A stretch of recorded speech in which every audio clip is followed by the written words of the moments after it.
Basic automobile എഞ്ചിനീയറിംഗിന്റെ 4 modules ആണ് നമ്മൾ വീഡിയോയിൽ നോക്കാൻ പോകുന്നത്.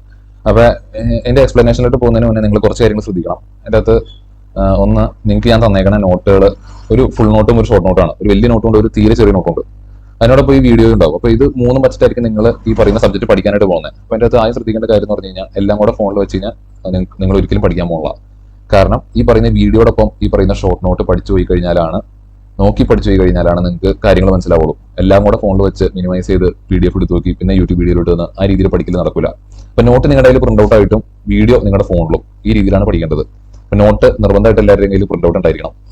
ഇനി ഫുൾ നോട്ടിനെ തീരെ ചെറുതാക്കിയേക്കുന്നതാണ് ഷോർട്ട് നോട്ട്. ഫുൾ നോട്ട് എന്ന് പറഞ്ഞ ഒരു 19 പേജ് ഉണ്ട്, അതിന് 6-7 പേജിലായിട്ട് ചുരുക്കിയേക്കണം. അതാണ് ഷോർട്ട് നോട്ട് എന്ന് പറഞ്ഞത്.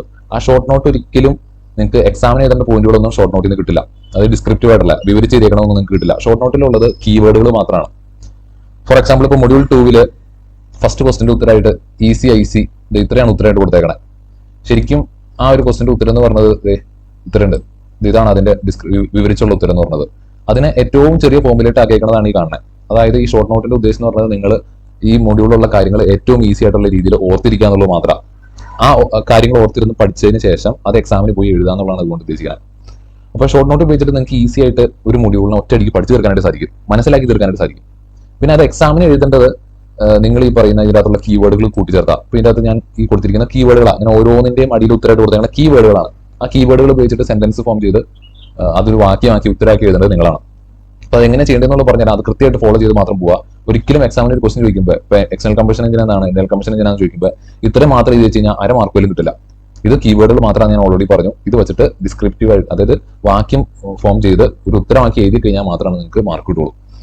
അപ്പൊ ഷോർട്ട് നോട്ടിന്റെ ഒരു ഉപകാരം എന്ന് പറഞ്ഞപ്പോൾ മൊഡ്യൂൾ 2 ഇവിടുന്ന് സ്റ്റാർട്ട് ചെയ്ത് കഴിഞ്ഞാൽ മൊഡ്യൂൾ 2 ഇവിടെ അവസാനിക്കും, ഇപ്പുറത്തെ തൊട്ടപ്പുറ പേജിൽ അവസാനിക്കും. അതായത് ഏകദേശം ഒരു പേജ് പോലും ഇല്ല മൊഡ്യൂൾ 2 നോട്ട് എന്ന് പറഞ്ഞത് ഷോർട്ട് നോട്ടിന്റെ അത്. അപ്പൊ വളരെ ഈസി ആയിട്ട് മൊഡ്യൂൾ 2 പഠിച്ച് മനസ്സിലാക്കി എടുക്കാൻ ഷോർട്ട് നോട്ട് ഉപയോഗിച്ച് സാധിക്കും. അപ്പൊ നിങ്ങൾ ചെയ്യേണ്ടതെന്ന് പറഞ്ഞു കഴിഞ്ഞാൽ പഠിക്കുമ്പോൾ വീഡിയോ കാണുക, ഷോർട്ട് നോട്ട് എടുത്ത് കയ്യിൽ വെക്കുക, ഈ കീവേഡിനനുസരിച്ച് കാര്യങ്ങൾ മനസ്സിലാക്കി പോവുക. അതിനുശേഷം എപ്പോഴാണോ നിങ്ങൾക്ക് ഈ പറയുന്ന സെന്റൻസ് ഫോം ചെയ്യാൻ പറ്റാതെ തന്നെ നിങ്ങൾക്ക് കാര്യങ്ങൾ സംശയം തോന്നുന്നത്, ആ സംശയം തോന്നുന്ന സമയത്ത് ഫുൾ നോട്ട് എടുത്ത് വെച്ചിട്ട് അതെന്താണെന്നുള്ളത് നോക്കാം. നമുക്ക് ഒരു ക്വസ്റ്റൻ ഉത്തരം അത് ആ രീതിയിൽ നോക്കാം. അപ്പൊ നിങ്ങൾക്ക് ഇതിനെപ്പറ്റി ക്ലിയർ ആയിട്ടുള്ള ഐഡിയ കിട്ടും. ഇപ്പോൾ മൊഡ്യൂൾ 2 ഷോർട്ട് നോട്ടിന്റെ അകത്ത് first question external combustion engine എന്താണ്, അതുപോലെ തന്നെ ഇന്റേണൽ കമ്പഷൻ എഞ്ചിൻ എന്താണെന്നുള്ളതാണ് ചോദിച്ചേക്കണേ. അപ്പൊ അതിന് വേണ്ടിയിട്ട് കീവേഡ് ആയിട്ട് ഇവിടെ ഞാൻ എഴുതിയിരിക്കുന്നത് EC-outside HE2ME എന്നും അതേപോലെ ഈ താഴെ കൊടുത്തിരിക്കുന്നതാണ്. അതിൽ നിന്ന് മനസ്സിലാക്കേണ്ട കാര്യം, ഇത് ഷോർട്ട് നോട്ടാന്ന് ഞാൻ പറഞ്ഞു. ഇതിന് മനസ്സിലാക്കേണ്ട കാര്യം, ഇത് വിവരിച്ച് തരുന്നത് എക്സ്റ്റേണൽ കമ്പഷൻ എഞ്ചിന്റെ അകത്ത് ഔട്ട്സൈഡ് ആണ്. ഔട്ട്സൈഡ് എന്ന് കാണുമ്പോൾ ഓർക്കേണ്ട കാര്യം എന്താണെന്ന് വെച്ച് കഴിഞ്ഞാൽ എക്സ്റ്റേണൽ കമ്പഷൻ എഞ്ചിൻസിന്റെ അകത്ത് സിലിണ്ടേഴ്സിന്റെ വെളിയിലാണ് കമ്പഷൻ നടക്കുന്നത്, വെളിയിലാണ്. ഇപ്പൊ നമ്മുടെ വണ്ടി ഓട്ടോമൊബൈൽസിന്റെ എഞ്ചിൻസിന്റെ അകത്ത് പിസ്റ്റൺ സിലിണ്ടർ ഉണ്ട്, ആ സിലിണ്ടറിന്റെ അകത്താണ് കമ്പഷൻ. കമ്പഷൻ എന്ന് പറഞ്ഞാൽ പൊട്ടിത്തെറി, ഫ്യൂല് കത്തുന്നത് സിലിണ്ടറിന്റെ അകത്താണ് അല്ലെ. പക്ഷെ എക്സ്റ്റേണൽ കമ്പഷൻ എഞ്ചിൻസിന്റെ കേസിൽ അങ്ങനെയല്ല, ഔട്ട്സൈഡ് ദ സിലിണ്ടർ ആണ് കമ്പഷൻ നടക്കുന്നത്. Combustion take place outside the cylinder, അതാണ് ഒരു പോയിന്റ്. ഇനി രണ്ടാമത്തെ പോയിന്റ് അതിനെപ്പറ്റി എഴുതാൻ പറ്റുന്നത്, it converts heat energy to mechanical energy. അത് ഹീറ്റ് എനർജിയെ മെക്കാനിക്കൽ എനർജി ആയിട്ട് കൺവേർട്ട് ചെയ്യും. അതേപോലെ IC എഞ്ചിനിലോട്ട് വരുന്ന സമയത്ത് combustion take place inside the engine cylinder, heat energy is converted into mechanical energy. ഇതുപോലെ സെന്റൻസ് ആയിട്ട് ഈ പറയുന്ന കീവേഡിൽ നിന്ന് ഉത്തരം ഉണ്ടാക്കി എടുക്കാനായിട്ട് നിങ്ങൾക്ക് സാധിക്കണം. അപ്പൊ അതിന്റെ അകത്ത് എന്തെങ്കിലും സംശയം തോന്നുവാണെങ്കിൽ, വീഡിയോ കണ്ട് കാര്യങ്ങൾ മനസ്സിലാക്കി പോയി പക്ഷേ സെന്റൻസ് ഫോം ചെയ്യുന്നതിൽ എന്തെങ്കിലും വീണ്ടും സംശയം തോന്നുവാണെങ്കിൽ നിങ്ങൾ ഫുൾ നോട്ട് എടുത്ത് വെക്കാം. ആ ഫുൾ നോട്ടിന്റെ അകത്ത് നിങ്ങൾ നോക്കിക്കഴിഞ്ഞാൽ ഇവിടെ അതിന്റെ ഉത്തരം ഡിസ്ക്രിപ്റ്റീവ് ആയിട്ട് തന്നെ കൊടുത്തിട്ടുണ്ട്. External combustion engine, combustion of fuel take place the engine cylinder, heat energy is converted into mechanical energy. ഇത് തന്നെ ഇവിടെ ഡിസ്ക്രിപ്റ്റീവ് ആയിട്ട് കൊടുത്തിട്ടുണ്ട്. അപ്പൊ 2 നോട്ട് നിങ്ങൾ യൂസ് ചെയ്യുക. പക്ഷേ റിവൈസ് ചെയ്യുന്ന സമയത്ത് അവസാനം ഈ പറയുന്ന ഷോർട്ട് നോട്ടിലേക്ക് ചുരുങ്ങാനായിട്ട് നിങ്ങൾക്ക് സാധിക്കണം. അത് വെച്ചിട്ട് എല്ലാ കാര്യങ്ങളും മനസ്സിലാക്കാനും പറയാനും നിങ്ങൾക്ക് ഇതുപോലെ സാധിക്കണം. അപ്പൊ ഞാൻ ഈ വീഡിയോ കേവലം ഈ പോയിന്റുകൾ മാത്രം ഉപയോഗിച്ചിട്ട് എക്സ്പ്ലെയിൻ ചെയ്യുന്ന പോലെ നിങ്ങൾക്ക് എക്സ്പ്ലെയിൻ ചെയ്യാൻ പറ്റണം. അതാണ് ഇതിന്റെ ഉദ്ദേശം. വീഡിയോ എല്ലാം കണ്ടു കഴിഞ്ഞ് പഠിച്ചു കഴിയുമ്പോൾ ഓരോ മൊഡ്യൂളിന്റെ നോട്ട് എടുത്തിട്ട് ഞാനിപ്പോൾ ഈ വീഡിയോയിൽ ഈ പറയുന്ന ഷോർട്ട് നോട്ട് മാത്രം ഉപയോഗിച്ചിട്ട് ഇതിന്റെ ഉത്തരങ്ങൾ, ഈ സാധനങ്ങൾ, ഈ കീവേഡുകൾ ഉപയോഗിച്ചിട്ട് എങ്ങനെയാണോ പറയുന്നത് അതേ രീതിയിൽ തന്നെ നിങ്ങൾക്ക് പറയാൻ സാധിച്ചു കഴിഞ്ഞാൽ ആ മൊഡ്യൂൾ നിങ്ങൾ പഠിച്ചു എന്നാണ് എൻ്റെ അർത്ഥം. അപ്പൊ മൊഡ്യൂൾ 2 ഈ പറയുന്നതിന്റെ ഉത്തരം ഇത്രയും കാണുമ്പോൾ തന്നെ എക്സ്റ്റേണൽ കമ്പഷൻ എഞ്ചിൻ, ഔട്ട്സൈഡ് എന്ന് കാണുമ്പോൾ തന്നെ combustion take place outside the engine cylinder, heat energy is converted into mechanical energy എന്ന് പറയാൻ പഠിച്ചു കഴിഞ്ഞാൽ, ഇതുപോലെ ഓരോന്നിന്റെ ഉത്തരം പറയാൻ പഠിച്ചു കഴിഞ്ഞാൽ നിങ്ങൾ ആ മൊഡ്യൂൾ പഠിച്ചു കഴിഞ്ഞു, മനസ്സിലാക്കി കഴിഞ്ഞാണ് എൻ്റെ അർത്ഥം. പക്ഷേ എക്സാമിന് എഴുതുമ്പോൾ ഡിസ്ക്രിപ്റ്റീവ് ആയിട്ട് എഴുതാം, അതും നിങ്ങളൊന്ന് നോക്കണം. ഓക്കെ, അപ്പൊ ഇത് ക്ലാസ്സുകളിലേക്ക് പോകുന്നതിന് മുന്നേ എടുത്ത് പറയാനുള്ള കാരണം എന്ന് പറഞ്ഞു കഴിഞ്ഞാൽ എക്സാമിന് ഇപ്പോൾ ഒരു ക്വസ്റ്റൻ ചോദിച്ചു കഴിഞ്ഞാൽ അതിന്റെ ഉത്തരമായിട്ട് ഇത്രയും കാര്യം മാത്രം, ഈ കീവേഡ് മാത്രം എഴുതി വെച്ച് കഴിഞ്ഞാൽ നിങ്ങൾക്ക് 1 മാർക്ക് പോലും കിട്ടാനായിട്ട് പോകുന്നില്ല. ഉത്തരം അത് ഡിസ്ക്രിപ്റ്റീവ് ആയിട്ട് തന്നെ, വാക്യങ്ങളായിട്ട് തന്നെ എഴുതണം. ഇത് ഓർത്ത് വെക്കാനുള്ള ഒരു ടെക്നിക്ക് മാത്രമാണ്, വളരെ ഈസി ആയിട്ട് ഒരു മൊഡ്യൂൾ മനസ്സിലാക്കാനുള്ള ഒരു ടെക്നിക്ക് മാത്രമാണ്. അപ്പൊ ഫസ്റ്റ് ക്വസ്റ്റൻ ഉത്തരം നമ്മൾ ഓൾറെഡി നോക്കി. ഇനി അതുപോലെ ഓരോ ക്വസ്റ്റൻ നമുക്ക് നോക്കിപ്പോവാം. അപ്പൊ എല്ലാ ഇനി വേറൊരു കാര്യം പറയാനുള്ളതെന്ന് വെച്ച് കഴിഞ്ഞാൽ ഓരോന്നിന്റെ എക്സ്പ്ലനേഷൻ പറയുന്ന സമയത്ത് ഭയങ്കരമായിട്ടുള്ള കാര്യങ്ങളൊന്നും പറഞ്ഞു പോകില്ല. ജസ്റ്റ് എക്സാമിന് വേണ്ട പോയിന്റുകൾ മാത്രമായിരിക്കും നമ്മൾ ഈ ഒരു വീഡിയോ ഡിസ്കസ് ചെയ്യുക. രണ്ടാമത്തെ question, draw IC engine block diagram and list important parts എന്നുള്ള IC എഞ്ചിന്റെ ബ്ലോക്ക് ഡയഗ്രാം വരച്ചിട്ട് അതിന്റെ അകത്ത് ഇമ്പോർട്ടന്റ് ആയിട്ടുള്ള പാർട്സ് അടയാളപ്പെടുത്താം. ഇപ്പൊ നീറ്റായിട്ട് ഈ ഫിഗർ വരച്ച് ഇതിനകത്തുള്ള പാർട്സുകൾ ഇതേ രീതിയിൽ അടയാളപ്പെടുത്താനായിട്ട് സാധിക്കണം. ഇനി അതേ പാർട്സുകൾ എക്സ്പ്ലെയിൻ ചെയ്യാൻ നമ്മുടെ എക്സാമിന് ചോദിക്കാറുണ്ട്. ചില സമയത്ത് ഏതെങ്കിലും 4 പാർട്സ് എക്സ്പ്ലെയിൻ ചെയ്യുക, അല്ലെങ്കിൽ ഓരോന്നിന്റെ പേര് എന്നിട്ട് എക്സ്പ്ലെയിൻ ചെയ്യാനാണ് പറയാറുള്ളത്. അപ്പൊ അങ്ങനെ ഒരു 14 ടൈം നമുക്ക് നോക്കാനുണ്ട്. അപ്പൊ 14 ടൈമുകൾ എന്താണെന്നുള്ളത് നോക്കാം. ഫസ്റ്റ് ടൈം എന്ന് പറഞ്ഞാൽ ബോറാണ്. ബോർ ഈ ഫിഗറിൽ കാണുന്ന പോലെ നമ്മുടെ എഞ്ചിന്റെ ഇൻസൈഡ് ഡയമീറ്റർ ആണ്. നമ്മുടെ സിലിണ്ടറിന്റെ അകത്ത് വരുന്ന ഡയമീറ്റർ നമ്മൾ വിളിക്കുന്ന പേരാണ് ബോർ. അപ്പൊ കീവേഡ് എന്ന് പറയുന്നത് ഇൻസൈഡ് ഡയമീറ്റർ ആണ്. അതിൽ നമ്മൾ ബാക്കി സെന്റൻസ് ഫോം ചെയ്യണം. Bore is the inside diameter of the engine cylinder എന്ന് എഴുതാനായിട്ട് സാധിക്കണം. അപ്പൊ അതിനകത്ത് സംശയം തോന്നുകയാണെങ്കിൽ അപ്പോൾ തന്നെ നമ്മുടെ വലിയ നോട്ട് എടുത്ത് നോക്കുക, അതിനകത്ത് വായിച്ചു നോക്കുക. The inside diameter of the cylinder is called bore എന്ന് പറഞ്ഞ് അവിടെ എഴുതിയിട്ടുണ്ടാവും. അപ്പൊ ഓർത്ത് വെക്കാനായിട്ട് ഇൻസൈഡ് ഡയമീറ്റർ എന്ന് മാത്രം ഓർത്ത് വെക്കുക, ബാക്കി നിങ്ങൾ ഡിസ്ക്രിപ്റ്റീവ് ആയിട്ട് എഴുതാനായിട്ട് പഠിക്കുക. രണ്ടാമത്തെ ടേം എന്ന് പറഞ്ഞാൽ TDC, അതായത് ടോപ്പ് ഡെഡ് സെന്റർ ആണ്. അതിനെ പറ്റിയുള്ള കീവേഡ് അപ്പർ മോസ്റ്റ് പൊസിഷൻ എന്നുള്ള നമ്മൾ മനസ്സിലാക്കേണ്ടത്. സിലിണ്ടറിന്റെ അകത്ത് പിസ്റ്റൺ എടുക്കാൻ പറ്റുന്ന ഏറ്റവും ടോപ്പ് പൊസിഷൻ, ഏറ്റവും അപ്പർ മോസ്റ്റ് പൊസിഷൻ നമ്മൾ വിളിക്കുന്ന പേരാണ് ടോപ്പ് ഡെഡ് സെന്റർ. അപ്പോൾ it is the upper most position of the piston inside the engine cylinder. Engine സിലിണ്ടറിന്റെ അകത്ത് പിസ്റ്റൺ എടുക്കാൻ പറ്റുന്ന ഏറ്റവും ടോപ്പ് അപ്പർ മോസ്റ്റ് പൊസിഷൻ നമ്മൾ വിളിക്കുന്ന പേരാണ് ടോപ്പ് ഡെഡ് സെന്റർ. അതുപോലെ ബോട്ടം ഡെഡ് സെന്ററിനെ പറ്റിയുള്ള കീവേഡ് ലോവർ മോസ്റ്റ് പൊസിഷൻ. നമ്മുടെ പിസ്റ്റൺ എടുക്കാൻ പറ്റുന്ന ലോവർ മോസ്റ്റ് പൊസിഷൻ നമ്മൾ വിളിക്കുന്ന പേരാണ് ബോട്ടം ഡെഡ് സെന്റർ. അപ്പൊ ഈ ഒരു ഫിഗറിന്റെ അകത്ത് ഇതാണ് ടോപ്പ് ഡെഡ് സെന്റർ, ഇതാണ് ബോട്ടം ഡെഡ് സെന്റർ. ഇനി അതിന്റെ ഇടയിൽ ഒരു സാധനമുണ്ട്, അതിന്റെ ഇടയിൽ വരുന്ന ദൂരമുണ്ട്. ആ ദൂരത്തിന് നമ്മൾ വിളിക്കുന്ന പേരാണ് സ്ട്രോക്ക്, അല്ലെങ്കിൽ പിസ്റ്റൺ സ്ട്രോക്ക് എന്ന് വിളിക്കും. അപ്പൊ അതിനെ എഴുതിയേക്കുന്ന കീവേഡ് കണ്ട് 1 dead centre to the other എന്ന് മാത്രമേ കൊടുത്തുള്ളൂ. അതായത് നമ്മൾ സെന്റൻസ് ഫോം ചെയ്ത് എഴുതുമ്പോൾ പറയേണ്ടതാണ് it is the distance travelled by the piston between 1 dead centre to the other. അത് പിസ്റ്റൺ ഒരു ഡെഡ് സെന്ററിന്റെയും മറ്റേ ഡെഡ് സെന്ററിന്റെയും ഇടയിൽ സഞ്ചരിക്കുന്ന ദൂരത്തിന് നമ്മൾ വിളിക്കുന്ന പേരാണ് പിസ്റ്റൺ സ്ട്രോക്ക് അല്ലെങ്കിൽ സാധാ സ്ട്രോക്ക്. അപ്പൊ distance travelled by piston from 1 dead centre to the other, അതാണ് പിസ്റ്റൺ സ്ട്രോക്ക് എന്ന് പറയുന്നത്. ഇനി സ്ട്രോക്ക് വോളിയം അഥവാ സെപ്റ്റ് വോളിയം എന്നാണ് മെയിൻ ആയിട്ട് ചോദിക്കാറുള്ളത്. അതിന്റെ കീവേഡ് വോളിയം ഡിസ്പ്ലേസ്ഡ് എന്നും അതുപോലെ ഇൻ CC എന്നാണ് കൊടുത്തേക്കണേ. അപ്പൊ വോളിയം ഡിസ്പ്ലേസ്ഡ് എന്ന് പറഞ്ഞു കഴിഞ്ഞാൽ നമ്മുടെ പിസ്റ്റൺ ഈ പറയുന്ന ഡെഡ് സെന്ററുകളുടെ ഇടയിൽ നീങ്ങുന്ന സമയത്ത്, അങ്ങോട്ട് ഇങ്ങോട്ട് നീങ്ങുന്ന സമയത്ത് ഈ പറയുന്ന പിസ്റ്റൺ ഡിസ്പ്ലേസ് ചെയ്യുന്ന വോളിയത്തിനെ നമ്മൾ വിളിക്കുന്ന പേരാണ് സെപ്റ്റ് വോളിയം. അപ്പൊ നമ്മൾ സെന്റൻസ് ഫോം ചെയ്ത് എഴുതുമ്പോൾ ഇതുപോലെ വേണം എഴുതാനായിട്ട്. Volume displaced by the piston when it moves from 1 dead centre to the other. അപ്പൊ നമ്മളിവിടെ കീവേഡ് ആയിട്ട് വോളിയം ഡിസ്പ്ലേസ്ഡ് മാത്രമേ എടുത്തുള്ളൂ, ബാക്കി നമ്മൾ പറയാനായിട്ട് പഠിക്കണം. ഇത് കണ്ടിട്ട് പറയാൻ പഠിക്കണം. Volume displaced by the piston when it moves from 1 dead center to the other is called sept volume. അതുപോലെ രണ്ടാമത്തെ പോയിന്റ് ആയിട്ട് എഴുതാവുന്ന സാധനമാണ് കോമന്റ് എഴുതിയേക്കണം ഇൻ CC. ക്യൂബിക് സെന്റിമീറ്റർ ആണ് CC. അപ്പൊ ഈ പറയുന്ന വോളിയത്തിന്റെ അളവ് പറയുന്നത് നമ്മൾ CC-യിലാണ്. അപ്പൊ നമ്മൾ വണ്ടിയുടെ പവർ ഒക്കെ പറയുന്ന സമയത്ത് 100 cc എന്നൊക്കെ നമ്മൾ പറയാറുണ്ട്. അത് ഈ പറയുന്ന സെപ്റ്റ് വോളിയം ആണെന്നുള്ളത് ഓർത്തിരിക്കുക. അപ്പൊ it is measured in CC എന്ന് പറയുന്ന പോയിന്റ് ആയിട്ട് നമുക്ക് എഴുതാനായിട്ട് സാധിക്കും. അപ്പൊ കേവലം വോളിയം ഡിസ്പ്ലേസ്ഡ് ഇൻ CC എന്നുള്ള കാര്യം മാത്രം പഠിച്ചു വെച്ചിട്ട് നമുക്ക് ഇങ്ങനെ എഴുതാൻ പറ്റും. Swept volume is the volume displaced by the piston when it moves from 1 dead center to the other. അതുപോലെ തന്നെ it is measured in cubic centimeter. ഇത്രയും കാര്യങ്ങൾ നിങ്ങൾക്ക് ഇത്രയും ചെറിയ നോട്ട് ചെയ്യുന്നത് നിങ്ങൾക്ക് പഠിച്ചു കഴിഞ്ഞാൽ മനസ്സിലാക്കി എഴുതാനായിട്ട് സാധിക്കും. ആറാമത്തെ ക്ലിയറൻസ് വോളിയാണ്. ക്ലിയറൻസ് വോളി എന്ന് പറഞ്ഞു കഴിഞ്ഞാൽ കീവേഡ് ടോപ്പ് ഡെഡ് സെന്റർ മാത്രമേ കൊടുത്തുള്ളൂ. അതായത് നമ്മുടെ പിസ്റ്റൺ ടോപ്പ് ഡെഡ് സെന്ററിൽ എത്തിക്കഴിഞ്ഞാലും മേലെ കുറച്ച് സ്പേസ് ബാക്കി വരും, കുറച്ച് വോളിയം ബാക്കി വരും. ആ വോളിയത്തെ നമ്മൾ വിളിക്കുന്ന പേരാണ് ക്ലിയറൻസ് വോളിയം. അപ്പൊ നമുക്ക് അതിന് ഇതുപോലെ എക്സ്പ്ലെയിൻ ചെയ്യാം. ഓർത്തിരിക്കേണ്ട ടോപ്പ് ഡെഡ് സെന്റർ മാത്രം. അതായത് ഇങ്ങനെ പറയാം, പിസ്റ്റൺ ടോപ്പ് ഡെഡ് സെന്ററിൽ എത്തിക്കഴിഞ്ഞാൽ ആ പിസ്റ്റന്റെ മേലെ ഉള്ള ബാക്കി വരുന്ന വോളിയത്തെ നമ്മൾ വിളിക്കുന്ന പേരാണ് ക്ലിയറൻസ് വോളിയം.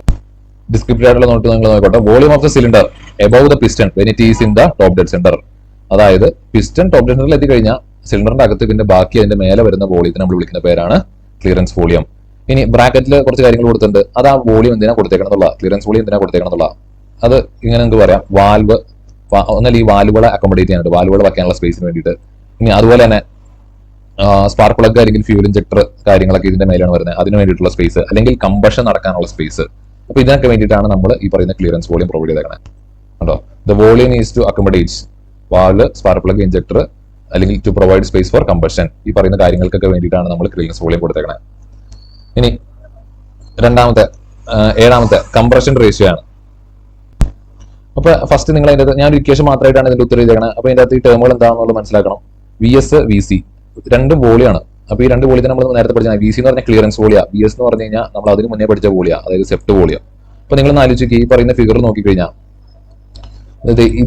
ഈ ഒരു റീജിയനിൽ വരുന്ന വോളിയത്തെ നമ്മൾ വിളിക്കുന്ന പേരാണ് സെപ്റ്റ് വോളിയം. ഇനി അതിന്റെ മേലെ ബാക്കി വരുന്ന വോളിയത്തെ നമ്മൾ വിളിക്കുന്ന പേരാണ് ക്ലിയറൻസ് വോളിയം. അപ്പൊ നിങ്ങൾ ആലോചിക്കുക, ഈ രണ്ട് വോളിയം കൂടെ കൂടി ചേർന്ന സിലിണ്ടറിന്റെ അകത്തുള്ള ടോട്ടൽ വോളിയായിട്ട് മാറും, മൊത്തം വോളിയായിട്ട് മാറും. ഇപ്പൊ VS പ്ലസ് VC എന്ന് പറഞ്ഞു കഴിഞ്ഞാൽ total volume of the cylinder ആണ്. സിലിണ്ടറിനകത്ത് മൊത്തം എത്ര വോളിയം ഉണ്ട്. ഇനി VC എന്ന് പറഞ്ഞാൽ ക്ലിയറൻസ് വോളിയം മാത്രമാണ് അല്ലെ. അപ്പൊ ശരിക്കും കംപ്രഷൻ റേഷ്യോയുടെ ഇക്വേഷൻ എന്ന് പറഞ്ഞാൽ total volume of the cylinder divided by clearance volume ആണ്. ശരിക്കും കംപ്രഷൻ റേഷ്യോ കൊണ്ട് ഉദ്ദേശിക്കുന്നത് എന്താണെന്ന് വെച്ച് കഴിഞ്ഞാൽ നമ്മൾ കംപ്രഷൻ സ്ട്രോക്ക് ഉണ്ടല്ലോ, കംപ്രഷൻ സ്ട്രോക്ക് തുടങ്ങുന്ന സമയത്ത് നമ്മുടെ പിസ്റ്റൺ ഇവിടെ ഇരിക്കുമല്ലോ, താഴത്തുനിന്ന് മേലോട്ടാണ് പിസ്റ്റൺ മൂവ് ചെയ്യുന്നത് കംപ്രഷൻ സ്ട്രോക്കിൽ. അപ്പൊ തുടങ്ങുമ്പോൾ പിസ്റ്റൺ ഈ ലെവലിലായിരിക്കും, കംപ്രഷൻ സ്ട്രോക്ക് കഴിയുമ്പോൾ പിസ്റ്റൺ ഇവിടെ ആയിരിക്കും അല്ലെ. അപ്പൊ കംപ്രഷൻ സ്ട്രോക്ക് തുടങ്ങുന്ന സമയത്ത് നമ്മുടെ സിലിണ്ടറിന്റെ അകത്ത് ഇത്രയും വോളിയം ഉണ്ട്, അതായത് VS പ്ലസ് VC ഉണ്ട്, മൊത്തം വോളിയം ഉണ്ട്. ഈ കംപ്രഷൻ സ്ട്രോക്ക് അവസാനിക്കുന്ന സമയത്ത് പിസ്റ്റൺ ഇവിടെ ആയിരിക്കും, ടോപ്പ് ഡെഡ് സെന്ററിലായിരിക്കും. അപ്പൊ അതിന്റെ അകത്ത് ഉള്ള വോളിയം എന്ന് പറഞ്ഞാൽ കേവലം VC മാത്രമാണ്. അപ്പൊ കംപ്രഷൻ റേഷ്യോ എന്ന് പറഞ്ഞാൽ വേറെ ഒന്നുമില്ല, കംപ്രഷൻ സ്ട്രോക്കിന് മുന്നേ ഉള്ള വോളിയം ഡിവൈഡ് ബൈ ശേഷമുള്ള വോളിയാണ് ശരിക്കും. അപ്പൊ അത് മനസ്സിലാക്കി വെച്ചാൽ മതി. എക്സാമിന് എഴുതുമ്പോൾ ഈ പറയുന്ന ഇക്വേഷൻ മാത്രം ഓർത്തിരുന്നാൽ മതി, അതേ ബേസ് ചെയ്തിട്ട് പറഞ്ഞാൽ മതി. അപ്പൊ നമ്മൾ പറഞ്ഞു മേലുള്ളത് total volume of the cylinder ആണ്, താഴെ ഉള്ളത് ക്ലിയറൻസ് വോളിയം ആണ്. അപ്പൊ കംപ്രഷൻ റേഷ്യോ എന്താണെന്നുള്ള എക്സാമിന് ചോദിച്ചാൽ നമുക്ക് പറയാം it is the ratio of total volume of the cylinder to clearance volume. It is a ratio of total volume of the cylinder to clearance volume. എന്നിട്ട് ഈ പറയുന്ന ഇക്വേഷൻ കൂടി എഴുതി വെച്ച് കഴിഞ്ഞാൽ അത് പൂർണ്ണമായി. ഇനി എട്ടാമത്തെ മീൻ എഫക്റ്റീവ് പ്രഷർ ആണ്. അതിന്റെ ചെയ്തിരിക്കുന്ന average pressure during power stroke എന്നാണ്. അതായത് നമ്മൾ പവർ സ്ട്രോക്ക് നടക്കുന്ന സമയത്ത് സിലിണ്ടറിന്റെ അകത്ത് ഭയങ്കരമായിട്ടുള്ള പ്രഷർ ഹൈക്ക് ഉണ്ടാവും, പ്രഷർ ഭയങ്കരമായിട്ട് കൂടും. അപ്പൊ പ്രഷറിന്റെ വാല്യൂവിന്റെ ആവറേജ്, അതിന്റെ അകത്തുള്ള പ്രഷറിന്റെ വാല്യൂസിന്റെ ആവറേജ് നമ്മൾ വിളിക്കുന്ന പേരാണ് മീൻ എഫക്റ്റീവ് പ്രഷർ. ശരിക്കും ആവറേജ് പ്രഷർ എന്ന് പേരിട്ടാൽ മതിയായിരുന്നു, പക്ഷെ അതിന് പകരം പേര് ഇങ്ങനെ വലിയൊരു പേര് കൊടുത്തേക്കണമെന്നുള്ളൂ, മീൻ എഫക്റ്റീവ് പ്രഷർ. അപ്പൊ നമുക്ക് പറയാം it is the average pressure during power stroke inside the engine cylinder. ഇനി എപ്പോഴും ഞാൻ ഫുൾ നോട്ടിലോട്ട് പോയി അതിന്റെ അകത്ത് ഡിസ്ക്രിപ്റ്റീവ് ആയിട്ടുള്ള സാധനം കാണിച്ചു തരില്ല കേട്ടോ. ഇതേപോലെ ഡിസ്ക്രിപ്റ്റീവ് ആയിട്ടുള്ള നോട്ട് ഓരോന്നിനും ഞാൻ എടുത്ത് കാണിച്ചു തരില്ല, അത് നിങ്ങൾ തന്നെ സ്വയം റെഫർ ചെയ്യാം. ഞാൻ ഈ ഷോർട്ട് നോട്ട് വെച്ചിട്ടാണ് ഇനി എക്സ്പ്ലെയിൻ ചെയ്ത് പോകുള്ളൂ. അടുത്ത് 9, 10, 11 നമുക്ക് പഠിക്കാനുള്ള പവറുകളെ പറ്റിയിട്ടാണ്. 3 ടൈപ്പ് പവർ ഉണ്ട്, ഇൻഡിക്കേറ്റഡ് പവർ, ബ്രേക്ക് പവർ, അതുപോലെ തന്നെ ഫ്രിക്ഷൻ പവർ. ഈ 3 പവറുകളെ പറ്റിയിട്ടാണ് നമുക്ക് പഠിക്കാനുള്ളത്. അപ്പൊ ഇവർ 3 പേര് എന്താ ഉദ്ദേശിക്കുന്നത് എന്നുള്ളത് നമുക്ക് നോക്കാം. അപ്പൊ എഞ്ചിനിൽ പ്രൊഡ്യൂസ് ചെയ്യുന്ന പവർ ശരിക്കും നമുക്ക് വണ്ടിയിൽ യൂസ് ചെയ്യാൻ പറ്റുന്ന പവർ ഉണ്ടല്ലോ, നമ്മൾ വണ്ടിയുടെ പവർ ഒക്കെ പറയില്ല, അല്ലെങ്കിൽ നമ്മുടെ വണ്ടിയുടെ വീൽസിനെ യൂട്ടിലൈസ് ചെയ്യാൻ പറ്റുന്ന പവർ എന്ന് പറയുന്നത് ഈ പറയുന്ന ബ്രേക്ക് പവർ 10ാമത്തെ ആളാണ്. അപ്പൊ ബാക്കി രണ്ടുപേരും എന്താണെന്നുള്ളത് നമുക്ക് മനസ്സിലാക്കാം. First indicated power. ഇപ്പൊ പവർ എപ്പോഴാണ് പ്രൊഡ്യൂസ് ചെയ്യുന്നത് നമുക്കറിയാം, പവർ സ്ട്രോക്കിന്റെ അകത്ത് ഇതിന്റെ അകത്ത് ഫ്യൂവൽ കത്തി കഴിയുമ്പോഴാണ് പവർ ഉണ്ടാവുന്നത് അല്ലെ. അപ്പൊ ഈ ഫ്യൂവൽ കത്തി എഞ്ചിൻ സിലിണ്ടറിന്റെ അകത്ത് ഉണ്ടാവുന്ന പവറിനെ നമ്മൾ വിളിക്കുന്ന പേരാണ് ഇൻഡിക്കേറ്റഡ് പവർ. ഫ്യൂവൽ ബേൺ ചെയ്ത് എഞ്ചിൻ സിലിണ്ടറിന്റെ അകത്ത്, വിത്തിൻ ദ എഞ്ചിൻ സിലിണ്ടർ അകത്ത് നമ്മൾ ഉണ്ടാക്കുന്ന പവറിനെ നമ്മൾ വിളിക്കുന്ന പേരാണ് ഇൻഡിക്കേറ്റഡ് പവർ. അപ്പൊ ഈ ഇൻഡിക്കേറ്റഡ് പവർ നമ്മൾ പ്രൊഡ്യൂസ് ചെയ്തു, പക്ഷെ നമുക്ക് വെളിയിൽ യൂസ് ചെയ്യാൻ പറ്റുന്ന പവർ എന്ന് പറയുന്നത് ബ്രേക്ക് പവർ ആണ്. ഈ ബ്രേക്ക് പവർ നമുക്ക് കിട്ടുന്നത് ക്രാങ്ക് ഷാഫ്റ്റ് ആണ്. നമ്മുടെ പിസ്റ്റൺ ഓപ്പറേറ്റ് ചെയ്ത് കണക്റ്റിംഗ് റോഡൊക്കെ ഓപ്പറേറ്റ് ചെയ്ത് നമ്മുടെ ക്രാങ്ക് ഷാഫ്റ്റിലാണ് ഈ പറയുന്ന ബ്രേക്ക് പവർ കിട്ടുന്നത്. അവിടെ നിന്നാണ് ഈ ബ്രേക്ക് പവർ നമ്മൾ വീൽസിലോട്ട് കൊണ്ടുപോകുന്നത്. ഇൻഡിക്കേറ്റഡ് പവർ ബ്രേക്ക് പവറിലോട്ട് എത്തുമ്പോൾ ചെറിയൊരു കുറവ് സംഭവിക്കും. അതായത് ഇപ്പോൾ ബ്രേക്ക് പവർ ഇൻഡിക്കേറ്റഡ് പവർ 100 ഉണ്ടെങ്കിൽ ബ്രേക്ക് പവർ കിട്ടുമ്പോൾ, ഞാൻ ചുമ്മാ ലോജിക്ക് മനസ്സിലാക്കാൻ വേണ്ടി പറഞ്ഞോ, ബ്രേക്ക് പവർ 80 ഉണ്ടാവുള്ളൂ, ബാക്കി 20 എവിടെ നഷ്ടപ്പെട്ടു പോകും. അതായത് മൊത്തം ഇൻഡിക്കേറ്റഡ് പവറിനെ നമുക്ക് ബ്രേക്ക് പവർ ആയിട്ട് കൺവേർട്ട് ചെയ്യാനായിട്ട് സാധിക്കില്ല. അതിനുള്ള കാരണം എന്ന് പറഞ്ഞാൽ ഇതിന്റെ ഇടയിൽ ഒരുപാട് മൂവിംഗ് പാർട്സ് ഉണ്ട്. ഇപ്പൊ പിസ്റ്റൺ സിലിണ്ടർ മൂവിംഗ് പാർട്ടാണ്, കണക്റ്റിംഗ് റോഡ് പിസ്റ്റൺ മൂവിംഗ് പാർട്ടാണ്. ഇതേപോലെ മൂവിംഗ് പാർട്സ് ഉള്ളത് കൊണ്ടൊക്കെ അവരുടെ ഇടയിൽ ഫ്രിക്ഷൻ ഉണ്ടാവും. ഇപ്പൊ ഫ്രിക്ഷനെ മറികടക്കാൻ വേണ്ടി കുറച്ച് പവർ നമുക്ക് നഷ്ടപ്പെടുത്തി കളയേണ്ടി വരും. അങ്ങനെ ഫ്രിക്ഷനെ മറികടക്കാൻ വേണ്ടി നമ്മൾ നഷ്ടപ്പെടുത്തി കളയുന്ന പവർ നമ്മൾ വിളിക്കുന്ന പേരാണ് FP, അതായത് ഫ്രിക്ഷൻ പവർ. അപ്പൊ ആ FP കഴിഞ്ഞിട്ടുള്ള ആളെയാണ് നമുക്ക് ബ്രേക്ക് പവർ ആയിട്ട് കൺവേർട്ട് ചെയ്യാനായിട്ട് സാധിക്കുള്ളൂ. ഇപ്പൊ നിങ്ങൾ ആലോചിക്കുക, ഇൻഡിക്കേറ്റഡ് പവർ എന്ന് പറഞ്ഞു കഴിഞ്ഞാൽ എഞ്ചിൻ സിലിണ്ടറിന് അകത്ത് നമ്മൾ ഫ്യൂവൽ ബേൺ ചെയ്തുണ്ടാക്കുന്ന പവർ. ഫ്രിക്ഷൻ പവർ എന്ന് പറഞ്ഞു കഴിഞ്ഞാൽ എഞ്ചിന്റെ അകത്ത് മൂവിംഗ് പാർട്സിന്റെ അകത്ത് വരുന്ന ഫ്രിക്ഷനെ മറികടക്കാനായിട്ട് നമ്മൾ യൂസ് ചെയ്യുന്ന പവറിനെ നമ്മൾ വിളിക്കുന്ന പേരാണ് ഫ്രിക്ഷൻ പവർ. ഇതൊക്കെ കഴിഞ്ഞ് നമുക്ക് വണ്ടിയുടെ ക്രാങ്ക് ഷാഫ്റ്റിൽ നമുക്ക് കിട്ടുന്ന പവർ നമ്മൾ വിളിക്കുന്ന പവറാണ് ബ്രേക്ക് പവർ. അപ്പൊ ഇങ്ങനെ 3 പവറുകളാണുള്ളത്. അപ്പൊ ആ പവറുകളുടെ ഡെഫിനേഷൻ നമ്മൾ ഈ ഒരു കീവേഡിൽ നിന്ന് പഠിച്ചാൽ മതി. Indicated power within the engine, it is the power produced within the engine. എഞ്ചിന്റെ അകത്ത് പ്രൊഡ്യൂസ് ചെയ്യുന്ന പവറാണ് ഇൻഡിക്കേറ്റഡ് പവർ. അഡീഷണൽ ആയിട്ട് നിങ്ങൾക്ക് പറയാം ഫ്യൂവൽ കത്തിയാണ് പവർ ഉണ്ടാവുന്നത്. It is produced by burning the fuel. അതുപോലെ തന്നെ ബ്രേക്ക് പവറിനെ പറ്റി നിങ്ങൾ ഉള്ള പോയിന്റുകൾ നിങ്ങൾ നോക്കി. ഒന്ന്, delivered at the crank shaft. Power delivered at the crank shaft ആണ്. ക്രാങ്ക് ഷാഫ്റ്റിൽ നമുക്ക് കിട്ടുന്ന പവർ നമ്മൾ വിളിക്കുന്ന പേരാണ് ബ്രേക്ക് പവർ. ഇനി വേറെ 2 പോയിന്റുകൾ കൂടെ നമുക്ക് എക്സ്ട്രാ ചെയ്താം. അതിന്റെ അകത്ത് ഒരു പോയിന്റ് എന്ന് പറഞ്ഞാൽ ഡൈനാമോമീറ്റർ. ഈ പറയുന്ന ബ്രേക്ക് പവർ നമ്മൾ മെഷർ ചെയ്യുന്നത് ഡൈനാമോമീറ്റർ ഉപയോഗിച്ചിട്ടാണ്.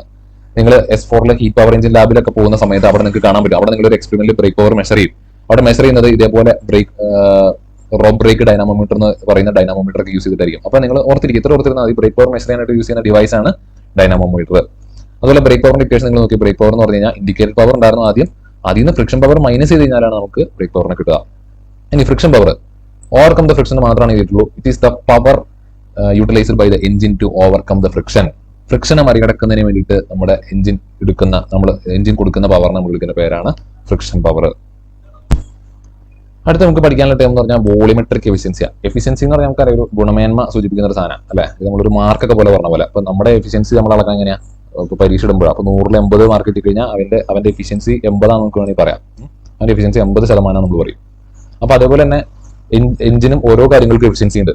അത് ഓരോ പ്രവൃത്തിക്കും ഓരോ എഫിഷ്യൻസി ആയിരിക്കും. അതിന്റെ അകത്ത് വരുന്ന ഒരു എഫിഷ്യൻസിയാണ് വോളിമെട്രിക് എഫിഷ്യൻസി. അപ്പോൾ വോളിമെട്രിക് എഫിഷ്യൻസി എന്ന് പറയുന്നത് വേറൊന്നുമല്ല, നമ്മുടെ എഞ്ചിന് എയറിനെ അകത്തോട്ട് വലിച്ചെടുക്കാനുള്ള കഴിവിനെ സൂചിപ്പിക്കുന്ന ടേമാണ് വോളിമെട്രിക് എഫിഷ്യൻസി.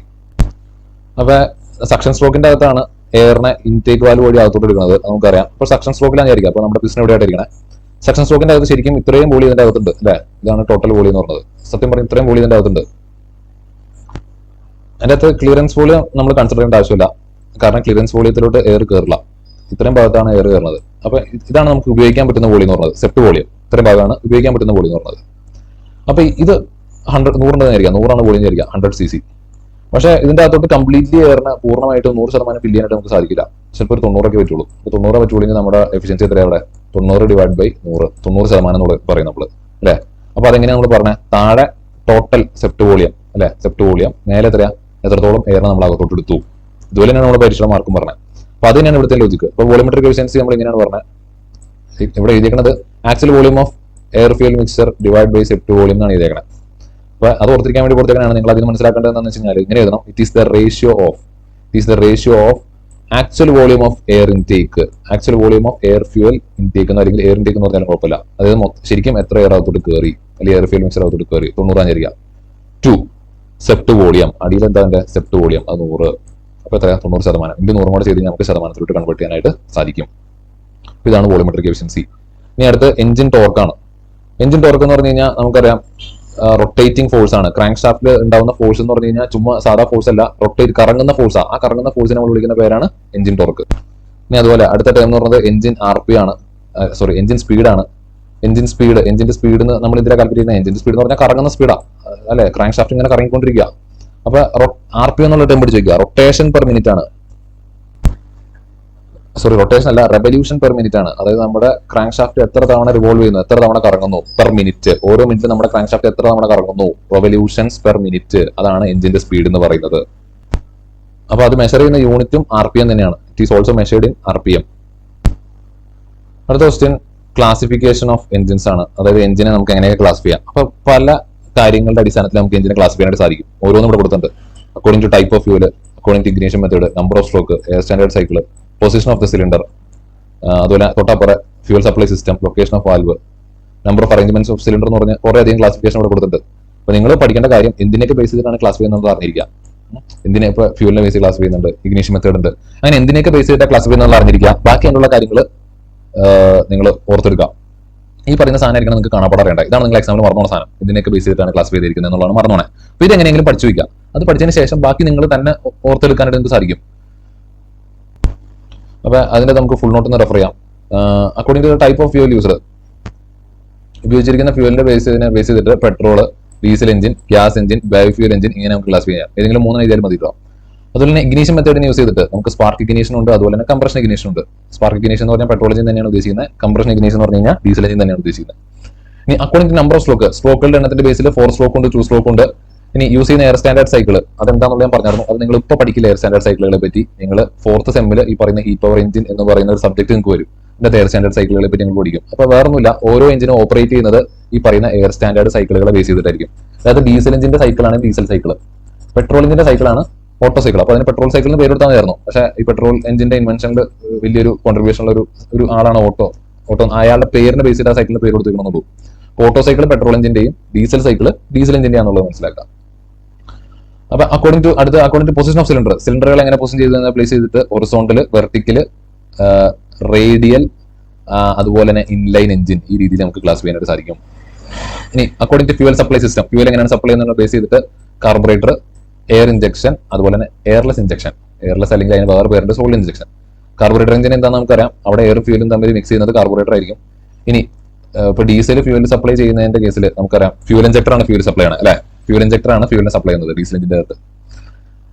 അപ്പൊ അതിന്റെ അകത്ത് ഈ ഫ്യൂൽ ഇഞ്ചക്ഷൻ നമുക്കറിയാം ഈ പറയുന്ന സ്പ്രേ പോലെയാണ് പുറത്തോട്ട് തന്നെ. നമ്മൾ വീട്ടിലൊക്കെ മറ്റേ ബോഡി സ്പ്രേ അടിക്കുന്ന സമയത്ത് സ്പ്രേ അടിക്കുക ഇപ്പൊ പുറത്തോട്ട് എങ്ങനെയാണ് വരുന്നത്, അതുപോലെ തന്നെയാണ് സിലിണ്ടറിന്റെ അകത്ത് ഡീസൽ വരുന്നത്. അപ്പൊ അതിന്റെ അകത്ത് എയർ ഇഞ്ചക്ഷൻ സിസ്റ്റം എന്ന് പറഞ്ഞാൽ എയറിന്റെ സഹായത്തോടുകൂടി ഇരിക്കുന്ന ഡീസൽ സ്പ്രേ ആണ്. അപ്പൊ നമ്മൾ ഉപയോഗിക്കുന്ന സ്പ്രേയുടെ അകത്ത് കംപ്രസ്ഡ് എയർ ഉണ്ട്. ആ എയർ പുറത്തോട്ട് വരുമ്പോൾ അതിന്റെ ഒപ്പമാണ് സ്പ്രേ പുറത്തോട്ട് തന്നെ. അപ്പൊ അതുപോലെ തന്നെ എയറിന്റെ സഹായത്തോടുകൂടി ഇരിക്കുന്ന ഡീസൽ പുറത്തോട്ട് തന്നെ. അത് നമ്മൾ എയർ ഇഞ്ചക്ഷൻ സിസ്റ്റം വിളിക്കും, എയറിന്റെ സഹായത്തോടുകൂടി. ഇനി എയറിന്റെ സഹായം ഇല്ലാതെ ഫ്യൂവൽ മാത്രമായിട്ട് ഫ്യൂവൽ അതിന്റെ പ്രഷർ ഉപയോഗിച്ച് മാത്രം പുറത്തോട്ട് സ്പ്രേ പോലെ വരും. അതിനെയാണ് നമ്മൾ എയർലെസ് അല്ലെങ്കിൽ സോളിഡ്. സോളിഡിന്റെ അർത്ഥം എന്ന് പറഞ്ഞാൽ എയർ ഇല്ലാന്ന് അതിന്റെ അർത്ഥം, സോളിഡ് ഫ്യൂവൽ മാത്രമേ ഉള്ളൂ അതിന്റെ അർത്ഥം. അപ്പൊ അങ്ങനെ എയർ ഇഞ്ചക്ഷൻ ഉണ്ട്, അതുപോലെ തന്നെ സോളിഡ് ഇഞ്ചക്ഷൻ എഞ്ചിനും ഉണ്ട്. ഇനി according to cooling system, air cooled, water cooled. Speed of the engine base ചെയ്തിട്ട് slow, medium, high. Location of the valve വെച്ചിട്ട് ഓവർ ഹെഡ് വാൽവ് എഞ്ചിനും ഉണ്ട്, സൈഡ് വാൽവ് എഞ്ചിനും ഉണ്ട്. നമ്പർ ഓഫ് സിലിണ്ടറിനെ ബേസ് ചെയ്തിട്ട് സിംഗിൾ സിലിണ്ടർ, മൾട്ടി സിലിണ്ടർ ഉണ്ട്. ഈ രീതിയിലൊക്കെയാണ് ക്ലാസിഫിക്കേഷൻ വരുന്നത്. അപ്പോൾ ക്ലാസിഫിക്കേഷൻസ് പറയാനായിട്ട് സാധിക്കണമെന്ന് നോക്കുക. അക്കോർഡിംഗ് ടു ടൈപ്പ് ഓഫ് ഫ്യൂലിനെ ബേസ് ചെയ്ത് നമ്മൾ ഏതൊക്കെ പറഞ്ഞാൽ പെട്രോൾ, ഡീസൽ, അതുപോലെ തന്നെ gas engine. According to ignition method, spark ignition, compression ignition. According to number of stroke, 2 സ്ട്രോക്കും അതുപോലെ തന്നെ 4 സ്ട്രോക്കും. According to air standard cycle, auto സൈക്കിളും അതുപോലെ തന്നെ ഡീസൽ സൈക്കിളും. According to position of the cylinder, സിലിണ്ടറിലെ പൊസിഷനെ ബേസ് ചെയ്തിട്ട് ഇത് ഷോർട്ടാക്കി ചെയ്തേക്കാണ് ഓർത്ത് വെക്കാൻ വേണ്ടിയിട്ട്. Horizontal engine, vertical engine, radial engine, inline engine. According to fuel supply, fuel സപ്ലൈനെ ബേസ് ചെയ്തിട്ട് carburettor engine, air injection engine, അതുപോലെ തന്നെ solid injection engine. According to location of valve, ഒന്ന് ഓവർ ഹെഡ് വാൽവ്, നമ്മുടെ സിലിണ്ടർ ഹെഡിന്റെ മേലെയാണ് valve എന്നെങ്കിൽ over head valve എന്ന് വിളിക്കും. ഇനി സൈഡിലാണെങ്കിൽ സൈഡ് വാൽവ് എന്ന് വിളിക്കും. അപ്പോൾ ഓവർ ഹെഡ് വാൽവും അതുപോലെ തന്നെ സൈഡ് വാൽവും. ഇനി according to number of cylinder, സിലിണ്ടറിന്റെ എണ്ണത്തിന് ബേസ് ചെയ്തിട്ട് സിംഗിൾ സിലിണ്ടറും അതുപോലെ തന്നെ മൾട്ടി സിലിണ്ടറും. ഇതൊക്കെയാണ് വരുന്ന ക്ലാസിഫിക്കേഷൻസ്. ഇനി നെക്സ്റ്റ് നമുക്ക് നോക്കാനുള്ളത് 4 സ്ട്രോക്ക് പെട്രോൾ അഥവാ ഡീസൽ എഞ്ചിൻ അല്ലെങ്കിൽ 2 സ്ട്രോക്ക് പെട്രോൾ അഥവാ ഡീസൽ എഞ്ചിൻസിന്റെ വർക്കിംഗ്. അപ്പോൾ അതിനെ നമുക്ക് പടം വരച്ച് അതിനെ എക്സ്പ്ലെയിൻ ചെയ്യാനായിട്ട് പഠിക്കണം. അപ്പോൾ ഫസ്റ്റ് സ്റ്റെപ്പ് എന്ന് പറഞ്ഞാൽ അതിന്റെ ഫിഗർ വരയ്ക്കാന്നുള്ളതാണ്. എന്താണ് അതിന് തന്നിരിക്കുന്ന ഫിഗർ, അത് വരയ്ക്കാന്നുള്ളതാണ്. രണ്ടാമത് അതിന്റെ കൺസ്ട്രക്ഷൻ ചെയ്യണം. പിന്നെ ഇതിന്റെ കാര്യങ്ങളാണ് ഇവിടെ കൊടുത്തേക്കുന്നത്. അപ്പോൾ ഫിഗർ വേണം, പിന്നെ ഇത്രയും കാര്യങ്ങൾ വേണം. ഒന്ന് കൺസ്ട്രക്ഷൻ എന്ന് പറയുമ്പോൾ അതിന്റെ അകത്ത് എന്തൊക്കെ പാർട്സ് ഉണ്ടെന്നുള്ള എഴുതാനായിട്ട് സാധിക്കണം. പിന്നെ 4 സ്ട്രോക്കുകൾ, suction stroke, compressor stroke, power stroke, exhaust stroke. ഈ സ്ട്രോക്കുകളിൽ എന്താ സംഭവിക്കുന്നത് എന്നുള്ളത് വിവരിച്ച് ചെയ്താൻ പറ്റണം. അതുപോലെ തന്നെ 2 സ്ട്രോക്കിന്റെ കേസിലും ഫസ്റ്റ് പടം വരയ്ക്കണം, ഫിഗർ വരയ്ക്കണം. ഫിഗർ വരച്ചതിന് ശേഷം അതിനുശേഷം കൺസ്ട്രക്ഷൻ ചെയ്താൻ പറ്റണം, എന്തൊക്കെ പാർട്സ് ഉണ്ടെന്നുള്ള പറയാൻ പറ്റണം. അതിനുശേഷം അപ്വേർഡ് സ്ട്രോക്കും ഡൗൺവേർഡ് സ്ട്രോക്കിനെ പറ്റിയും പറയാൻ പറ്റണം. കാരണം 2 സ്ട്രോക്കിന്റെ അകത്ത് ആകെ 2 സ്ട്രോക്ക് ഉള്ളൂ, ഒന്ന് അപ്വേർഡ് സ്ട്രോക്ക്, രണ്ടാമത്തെ ഡൗൺവേർഡ് സ്ട്രോക്ക്. അപ്പോൾ ഈ രീതിയിലാണ് പറയാനായിട്ട് പഠിക്കേണ്ടത്. അപ്പോൾ അതിന്റെ ഡിസ്ക്രിപ്റ്റീവുള്ള സാധനമാണ് കൊടുത്താണ്. ആദ്യം നിങ്ങൾ ഫിഗർ വരയ്ക്കുക. ഫിഗർ വരച്ചതിന് ശേഷം കൺസ്ട്രക്ഷൻ എന്ന് പറഞ്ഞാൽ ഇത്രയൊന്നും വിവരിച്ച് ചെയ്യേണ്ട, സിമ്പിൾ ആയിട്ട് എഴുതിയാൽ മതി. അതിന്റെ ആരക്കുണ്ടെന്ന് എഴുതിയാൽ മതി. ആരക്കുണ്ട് നമുക്ക് എഴുതാം. സിലിണ്ടർ ഉണ്ട്, അകത്ത് പിസ്റ്റൺ ഉണ്ട്, കണക്ടിംഗ് റോഡ് ഉണ്ട്, ക്രാങ്ക് ഷാഫ്റ്റ് ഉണ്ട്, പിന്നെ ഇൻലെറ്റ് വാൽവ് ഉണ്ട്, എക്സോസ്റ്റ് വാൽവ് ഉണ്ട്. ഇനിയിപ്പോ പെട്രോൾ എഞ്ചിൻ ആണെങ്കിൽ നമുക്ക് ഇവിടെ സ്പാർക്ക് പ്ലഗ് ഉണ്ടെന്ന് പറയാം. ഡീസൽ എഞ്ചിൻ ആണെങ്കിൽ പകരം നമുക്ക് ഫ്യൂൽ ഇഞ്ചക്ടർ ഉണ്ടെന്ന് പറയാം. അപ്പൊ ഈ കാര്യങ്ങളൊക്കെയാണ് ഇതിന്റെ അകത്ത് കൺസ്ട്രക്ഷനിൽ വരുന്നത്. പാർട്സ് ആർന്ന് പറഞ്ഞു കഴിഞ്ഞാൽ മതി. ഇതൊക്കെയാണ് ഇതിന്റെ പാർട്സ് എന്ന് പറഞ്ഞു കഴിഞ്ഞാൽ മതി. അതിനുശേഷം ഓരോ സ്ട്രോക്കിനെ പറ്റിയും വിവരിച്ച് എഴുതാനായിട്ട് സാധിക്കണം. ഓരോ സ്ട്രോക്കിൽ എന്താ സംഭവിക്കുന്നത് എന്നുള്ളത്, വാൽവുകൾ ഏതൊക്കെയാണ് ഓപ്പൺ, ഏതൊക്കെയാണ് ക്ലോസ്, അതിനകത്ത് എന്താ സംഭവിക്കുന്നത് എന്നുള്ളത് പറഞ്ഞു. അപ്പൊ ഞാൻ സ്പീഡിലൊന്ന് പറഞ്ഞു അറിയില്ലാത്തവർക്ക് വേണ്ടിയിട്ട്. ഇൻട്രേ സ്ട്രോക്കിന്റെ അകത്ത് പിസ്റ്റൺ മൂവ് ചെയ്യുന്നത് എവിടേക്കാണ്? TDC യിൽ നിന്ന് BDC യിലോട്ടാണ്. അപ്പോൾ ഫസ്റ്റ് പോയിന്റ് നമുക്ക് അങ്ങനെ പറയാം. Piston moves from TDC to BDC. അതുപോലെ തന്നെ ഇൻലെറ്റ് വാൽവ് ഓപ്പൺ ആയിരിക്കും, എയർ ഫ്യൂൽ മിക്സർ ഇതിന്റെ അകത്തോട്ട് കയറി വരും. രണ്ടാമത്തെ കംപ്രസർ സ്ട്രോക്കിൽ പിസ്റ്റൺ BDC യിൽ നിന്ന് TDC യിലേക്ക് മൂവ് ചെയ്യും. 2 വാൽവുകളും ക്ലോസ് ആയിരിക്കും. അപ്പോൾ ഇതിന്റെ അകത്തുള്ള എയർ ഫ്യൂൽ മിക്സർ ട്രാപ്പ് ആവും, അത് കംപ്രസ് ആവും. മൂന്നാമത്തെ സ്ട്രോക്കിൽ ഹൈ പ്രഷറിലിരിക്കുന്ന ഈ പറയുന്ന എയർ ഫ്യൂൽ മിക്സറിന്റെ അകത്തോട്ട് നമ്മുടെ സ്പാർക്ക് കൊടുക്കുകയാണ് ചെയ്യണേ. സ്പാർക്ക് കൊടുക്കുന്ന സമയത്ത് നമ്മുടെ ഫ്യൂല് ഇഗ്നൈറ്റ് ആവും, തീ പിടിക്കും. ഇഗ്നീഷൻ എന്ന് പറഞ്ഞു കഴിഞ്ഞാൽ തീ പിടിക്കാൻ അർത്ഥം. തീ പിടിച്ച് കഴിയുമ്പോൾ അവിടെ ഭയങ്കരമായിട്ടുള്ള പ്രഷർ കൂടും. ആ ഹൈ പ്രഷർ മൂലം നമ്മുടെ പിസ്റ്റൺ താഴത്തോട്ട് മൂവ് ചെയ്യും. അതിനാണ് നമ്മൾ പവർ സ്ട്രോക്ക് എന്ന് വിളിക്കുന്നത്. അതാണ് വണ്ടിയിൽ പവർ ഉണ്ടാവുന്നത്. അതിന്റെ വേറെ പേരാണ് എക്സ്പാൻഷൻ സ്ട്രോക്ക്. അപ്പോൾ പവർ സ്ട്രോക്കിന്റെ അകത്ത് ഈ പറയുന്ന പൊട്ടിത്തെറി മൂലം പിസ്റ്റൺ TDC യിൽ നിന്ന് BDC യിലേക്ക് മൂവ് ചെയ്യും. ഇനി ഏറ്റവും അവസാനത്തെ സ്ട്രോക്കിൽ ഇവിടെ ഫ്യൂവൽ കത്തി തീർന്നുണ്ടായേക്കണം, പുക, എക്സോസ്റ്റ് ഗ്യാസ് നമുക്ക് വെളിയിലോട്ട് തള്ളിക്കളയണം. അതിന് വേണ്ടിയിട്ട് എക്സോസ്റ്റ് വാൽവ് ഓപ്പൺ ആവും. നമ്മുടെ പിസ്റ്റൺ BDC യിൽ നിന്ന് TDC യിലേക്ക് മൂവ് ചെയ്യും. അത് എക്സോസ്റ്റ് ഗ്യാസിനെ പുറത്തോട്ട് തള്ളിക്കളയും. ഇനി ഇതിന്റെ അകത്ത് നേരെ മറിച്ച് 4 സ്ട്രോക്ക് ഡീസൽ എഞ്ചിൻ ചോദിക്കുകയാണെങ്കിൽ നിങ്ങൾ സ്പാർക്ക് പ്ലഗിന് പകരം ഫ്യൂൽ ഇഞ്ചക്ടർ ആണെന്നുള്ളത് പറയാം. അതുപോലെ തന്നെ പെട്രോൾ എഞ്ചിൻ ആണെങ്കിൽ സക്ഷൻ സ്ട്രോക്കിന്റെ അകത്തോട്ട് കയറി വരുന്ന ആള് എയർ ഫ്യൂൽ മിക്സർ ആയിരിക്കും, എയറും ഫ്യൂലും മിക്സ് ആയിരിക്കും. പക്ഷേ ഡീസൽ എഞ്ചിൻ ആണെങ്കിൽ അകത്തോട്ട് കയറി വരുന്ന ആള് എയർ മാത്രമായിരിക്കും, എയർ മാത്രമാണ് കയറി വരുള്ളൂ. ഫ്യൂവൽ ഏത് വഴി എത്തണേ? ഫ്യൂവൽ ഇഞ്ചക്ടർ വഴിയായിരിക്കും എത്തുക. ഓക്കെ, അപ്പോൾ ആ ഒരു വ്യത്യാസം മാത്രമേ ഉള്ളൂ. അപ്പോൾ ആ മാറ്റം വരുത്തി എഴുതാനായിട്ട് പറ്റണം. അപ്പോൾ ഈ രീതിയിൽ 4 സ്ട്രോക്ക് എഞ്ചിനും 4 സ്ട്രോക്ക് പെട്രോൾ എഞ്ചിനും ഡീസൽ എഞ്ചിനും പഠിച്ചു വയ്ക്കുക. ഇനി അതിനുശേഷം 2 സ്ട്രോക്ക് എഞ്ചിനിലോട്ട് വരുന്ന സമയത്തും നിങ്ങൾ ഇതേപോലെയുള്ള വ്യത്യാസങ്ങൾ ഓർത്തിരിക്കുക. പെട്രോൾ എഞ്ചിനും ഡീസൽ എഞ്ചിനും തമ്മിലുള്ള വ്യത്യാസങ്ങൾ ഓർത്തിരിക്കുക. എന്നിട്ട് ഏതെങ്കിലും ഒരു എഞ്ചിൻ പഠിച്ചായി അതിനെ റിലേറ്റ് ചെയ്തിട്ട് മറ്റേത് എഴുതാനായിട്ട് പഠിച്ചായി. അപ്പോൾ 2 സ്ട്രോക്ക് എഞ്ചിൻ ചോദിച്ചു കഴിഞ്ഞാൽ ഫസ്റ്റ് അതിന്റെ ഫിഗർ വരയ്ക്കാനായിട്ട് പഠിക്കുക. ശേഷം അതിന്റെ പാർട്സ് എഴുതുക, കൺസ്ട്രക്ഷൻ ആയിട്ട് പാർട്സ് എഴുതുക. അപ്പോൾ പാർട്സ് നമ്മൾ പറയുമ്പോൾ സാധാ മറ്റേ അത് പറഞ്ഞ പാർട്സ് ഒക്കെ തന്നെ, piston, cylinder, connecting road, crank shaft. Petrol engine ആണെങ്കിൽ അവിടെ സ്പാർക്ക് പ്ലഗ് വരണം. ഇനി ഇതൊക്കെ കഴിഞ്ഞിട്ട് പിന്നെ നമ്മൾ അവിടെ പറയേണ്ട സാധനം, ഇവിടെ ഈ പറയുന്ന 2 സ്ട്രോക്ക് എഞ്ചിന്റെ അകത്ത് ക്രാങ്ക് കേസ് ഇമ്പോർട്ടന്റ് പാർട്ടായിട്ട് വരുന്നുണ്ട്. ഈ താഴെയുള്ള ക്രാങ്ക് കേസ് എന്ന് പറയുന്ന ഭാഗം ഇമ്പോർട്ടന്റ് ആയിട്ടുള്ള പാർട്ടാണ്. അതിന്റെ വർക്കിംഗിൽ വരുന്ന ഒരു പാർട്ടാണ്. അപ്പോൾ അതുകൊണ്ട് അത് പറയണം. അതുപോലെ തന്നെ ഇവിടെ വാൽവുകളില്ല, ഇൻലെറ്റ് വാൽവും എക്സോസ്റ്റ് വാൽവും ഒന്നും അല്ല ഉള്ളത്. ഇവിടെ അടയ്ക്കും തുറക്കും ചെയ്യുന്ന വാൽവുകളല്ല ഉള്ളത്, പകരം പോർട്ടുകളാണ്. അതായത് ഇൻലെറ്റ് പോർട്ടും ഉണ്ട്, അതുപോലെ തന്നെ എക്സോസ്റ്റ് പോർട്ടും ഉണ്ട്. അങ്ങനെ പോർട്ടുകളാണ് വരുന്നത്. ഈ പോർട്ടുകളിലൂടെയാണ് ഫ്യൂൽ അകത്തോട്ട് കയറും പുറത്തോട്ട് പോവുക ചെയ്യുന്നത്. ഫ്യൂൽ അകത്തോട്ട് കയറും, അതുപോലെ തന്നെ എക്സോസ്റ്റ് ഗ്യാസ് പുറത്തോട്ട് പോകും ചെയ്യുന്നത്. അപ്പൊ വാൽവും പുറത്ത് നമ്മൾ വ്യത്യാസം പറഞ്ഞാൽ വാൽവുകൾ ഉണ്ടാവും അവിടെ ഓപ്പണിംഗ് ക്ലോസുകൾക്ക്. പക്ഷെ പോർട്ടുകൾ തുറക്കുന്നതും അടയ്ക്കുന്നതും പിസ്റ്റന്റെ മൂവ്മെന്റിനെ ബേസ് ചെയ്തിട്ടായിരിക്കും. ഇവിടെ ഫ്യൂലിലൊക്കെ അറിയാം, പിസ്റ്റൻ ഇവിടെ എത്തുന്ന സമയത്ത് എക്സോസ്റ്റ് പോർട്ട് ക്ലോസ് ആവും, പിസ്റ്റൻ താഴെ എത്തി കഴിഞ്ഞാൽ ഇൻലെറ്റ് പോർട്ട് ക്ലോസ് ആവും. അപ്പൊ ഇൻലെറ്റ് പോർട്ടും ഔട്ട്ലെറ്റ് പോർട്ടും ആണുള്ളത്. ഇനി അതിനോടൊപ്പം ഒരു പോർട്ടിനെ പറ്റിയും കൂടെ നമ്മൾ പറയാനുണ്ട്. ഈ ക്രാങ്ക് കേസിനെയും നമ്മുടെ എഞ്ചിൻ സിലിണ്ടറിനെയും ബന്ധിപ്പിക്കാനായിട്ട് ഇവിടെ വേറൊരു പോർട്ടും കൂടെ കൊടുത്തിട്ടുണ്ട്. ആ പോർട്ടിന്റെ പേരാണ് ട്രാൻസ്ഫർ പോർട്ട്. അപ്പൊ അത് നമ്മൾ കൺസ്ട്രക്ഷനിൽ പറയണം. അപ്പൊ 2 സ്ട്രോക്ക് എഞ്ചിന്റെ പ്രത്യേകത എന്ന് പറഞ്ഞു കഴിഞ്ഞാൽ ഇതിന്റെ അകത്ത് വേറെ 2 സ്ട്രോക്ക് ഉള്ളൂ. പക്ഷെ നമ്മൾ 4 സ്ട്രോക്കിൽ പഠിച്ച 4 പ്രോസസ്സും ഇതിന്റെ അകത്ത് ഉണ്ടാവും. പ്രോസസ്സുകൾക്ക് വ്യത്യാസമൊന്നുമില്ല. അതായത് സക്ഷൻ, കംപ്രഷൻ, പവർ, എക്സോസ്റ്റ്, ഈ 4 പ്രോസസ്സും ഈ 2 സ്ട്രോക്കിൽ തന്നെ നടക്കണം.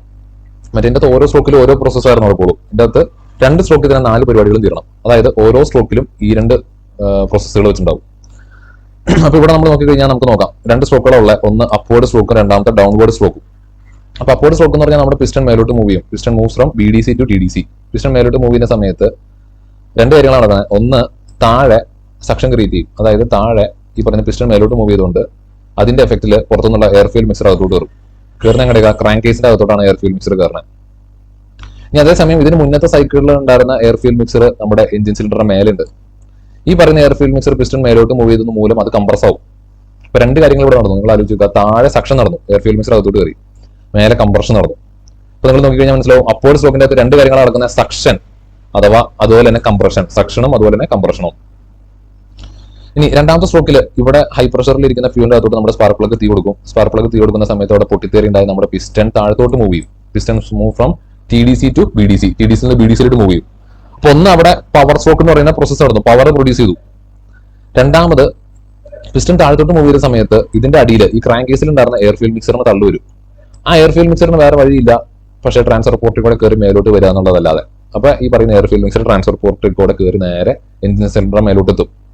അപ്പൊ എഞ്ചിൻ സിലിണ്ടറിന് മേലെ ഓൾറെഡി കത്തി തീർന്ന ഗ്യാസ് ഉണ്ട്, മുന്നത്തെ സൈക്കിളിൽ കത്തി തീർന്ന ഗ്യാസ് ഉണ്ട്.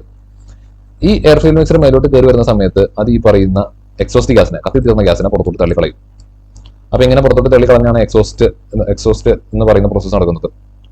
അപ്പൊ ഈ എക്സോസ്റ്റ് നടക്കാൻ കാരണക്കാരനാരാ? എയർ ഫ്യൂൽ മിക്സർ മേലോട്ട് കയറി വന്നാണ്. ഇങ്ങനെ എയർ ഫ്യൂൽ മിക്സർ കയറി വന്ന തള്ളു മൂലം എക്സോസ്റ്റ് ഗ്യാസ് വെളിയിലോട്ട് പോകുന്നതിന് നമ്മൾ വിളിക്കുന്ന പേരാണ് സ്കാവെഞ്ചിങ്. നോട്ടിൽ നോക്കി കഴിഞ്ഞാൽ നമുക്ക് മനസ്സിലാവട്ടെ, സ്കാവെഞ്ചിങ്. അപ്പൊ ഇവിടെ പിസ്റ്റന്റെ ടോപ്പിൽ നിങ്ങൾക്ക് ഒരു ഷേപ്പ് വ്യത്യാസം കാണാം. ഇവിടെ വരുന്ന പിസ്റ്റണുകൾ ഡോമഡ് ഷേപ്പ് പിസ്റ്റൺ, പേരൊന്നും പഠിക്കണ്ട, നിങ്ങൾ ജസ്റ്റ് മനസ്സിലാക്കി പോയാൽ മതി. ഫ്ലാറ്റ് ഹെഡ് പിസ്റ്റൺ അല്ല, ഡോമഡ് ഹെഡ് പിസ്റ്റൺ ആണ്. അപ്പൊ ഇതിന്റെ മേലെ ചെറിയൊരു ഡിഫ്ലക്ഷൻ ഉണ്ടാവും, ചെറിയൊരു പൊക്കമുണ്ട്. ആ പൊക്കം എന്തിനാന്ന് വെച്ചാൽ ആ പൊക്കം ഇല്ലെങ്കിൽ എയർ ഫ്യൂൽ മിക്സർ നേരെ വന്ന് ഈ പറയുന്ന എക്സോസ്റ്റ് പോർട്ടിൽ കൂടെ പുറത്തോട്ട് ചാടിപ്പോകും. അപ്പൊ എയർ ഫ്യൂൽ മിക്സർ ഒരിക്കലും അങ്ങനെ ചാടിപ്പോകരുത്, എക്സോസ്റ്റ് ഗ്യാസ് മാത്രമേ വെളിയിലോട്ട് പോകുള്ളൂ. അപ്പൊ എയർ ഫ്യൂൽ മിക്സർ ഇങ്ങനെ നേരെ വെളിയിലോട്ട് ചാടിപ്പോകാതെ എയർ ഫ്യൂൽ മിക്സറിനെ നേരെ മേലോട്ട് ഡൈവേർട്ട് ചെയ്ത് വിടാൻ വേണ്ടിയിട്ടാണ് നമ്മൾ ആ ഡിഫ്ലക്ഷൻ കൊടുത്തേക്കണേ. അപ്പൊ എയർ ഫ്യൂൽ മിക്സർ നേരെ മേലോട്ട് പോകും. അപ്പൊ ഇവിടെ ഇരിക്കാൻ സ്ഥലമില്ലാതെയായിട്ട് നമ്മുടെ എക്സോസ്റ്റ് ഗ്യാസ് എക്സോസ്റ്റ് പോർട്ടിൽ കൂടെ പുറത്തോട്ട് ഇറങ്ങി പോകുകയും ചെയ്യും. ഇതിനെ വിളിക്കുന്ന പേരാണ് സ്കാവെഞ്ചിങ്. ഇവിടെ രണ്ടാമത്തെ സ്ട്രോക്കിൽ നടന്ന കാര്യങ്ങൾ എന്തൊക്കെയാണെന്ന് വെച്ച് കഴിഞ്ഞാൽ നമുക്കറിയാം. ഫസ്റ്റ് പിസ്റ്റൺ താഴത്തോട്ട് മൂവ് ചെയ്തു, അത് പൊട്ടിത്തെറി ഉണ്ടായാണ്, അത് പവർ സ്ട്രോക്ക് ആയിരുന്നു. പവർ സ്ട്രോക്ക് അല്ല, അത് പവർ ആയിരുന്നു. രണ്ടാമത് ഇവിടെ ഉണ്ടായിരുന്ന എക്സോസ്റ്റ് ഗ്യാസ് ഒക്കെ വെളിയിലോട്ട് പോയി, അപ്പൊ അവിടെ എക്സോസ്റ്റ് നടന്നു. അപ്പൊ ഡൗൺവേർഡ് സ്ട്രോക്കിൽ 2 കാര്യങ്ങൾ നടക്കുന്നു, ഒന്ന് പവർ, രണ്ടാമത്തെ എക്സോസ്റ്റ്. അപ്പൊ അപ്വേർഡ് സ്ട്രോക്കിൽ സക്ഷനും കംപ്രഷൻ നടന്നു, ഡൗൺവേർഡ് സ്ട്രോക്കിൽ എക്സോസ്റ്റും പവർ നടന്നു. അപ്പൊ ഇങ്ങനെ 4 പ്രോസസ്സും ഒരു 2 സ്ട്രോക്കിൽ തന്നെ കഴിയുകയാണ് ചെയ്തത്. അപ്പൊ സ്കാവെഞ്ചിങ് എന്താണെന്നുള്ള ഇവിടെ ഡീറ്റെയിൽ ആയിട്ട് കൊടുത്തിട്ടുണ്ട്.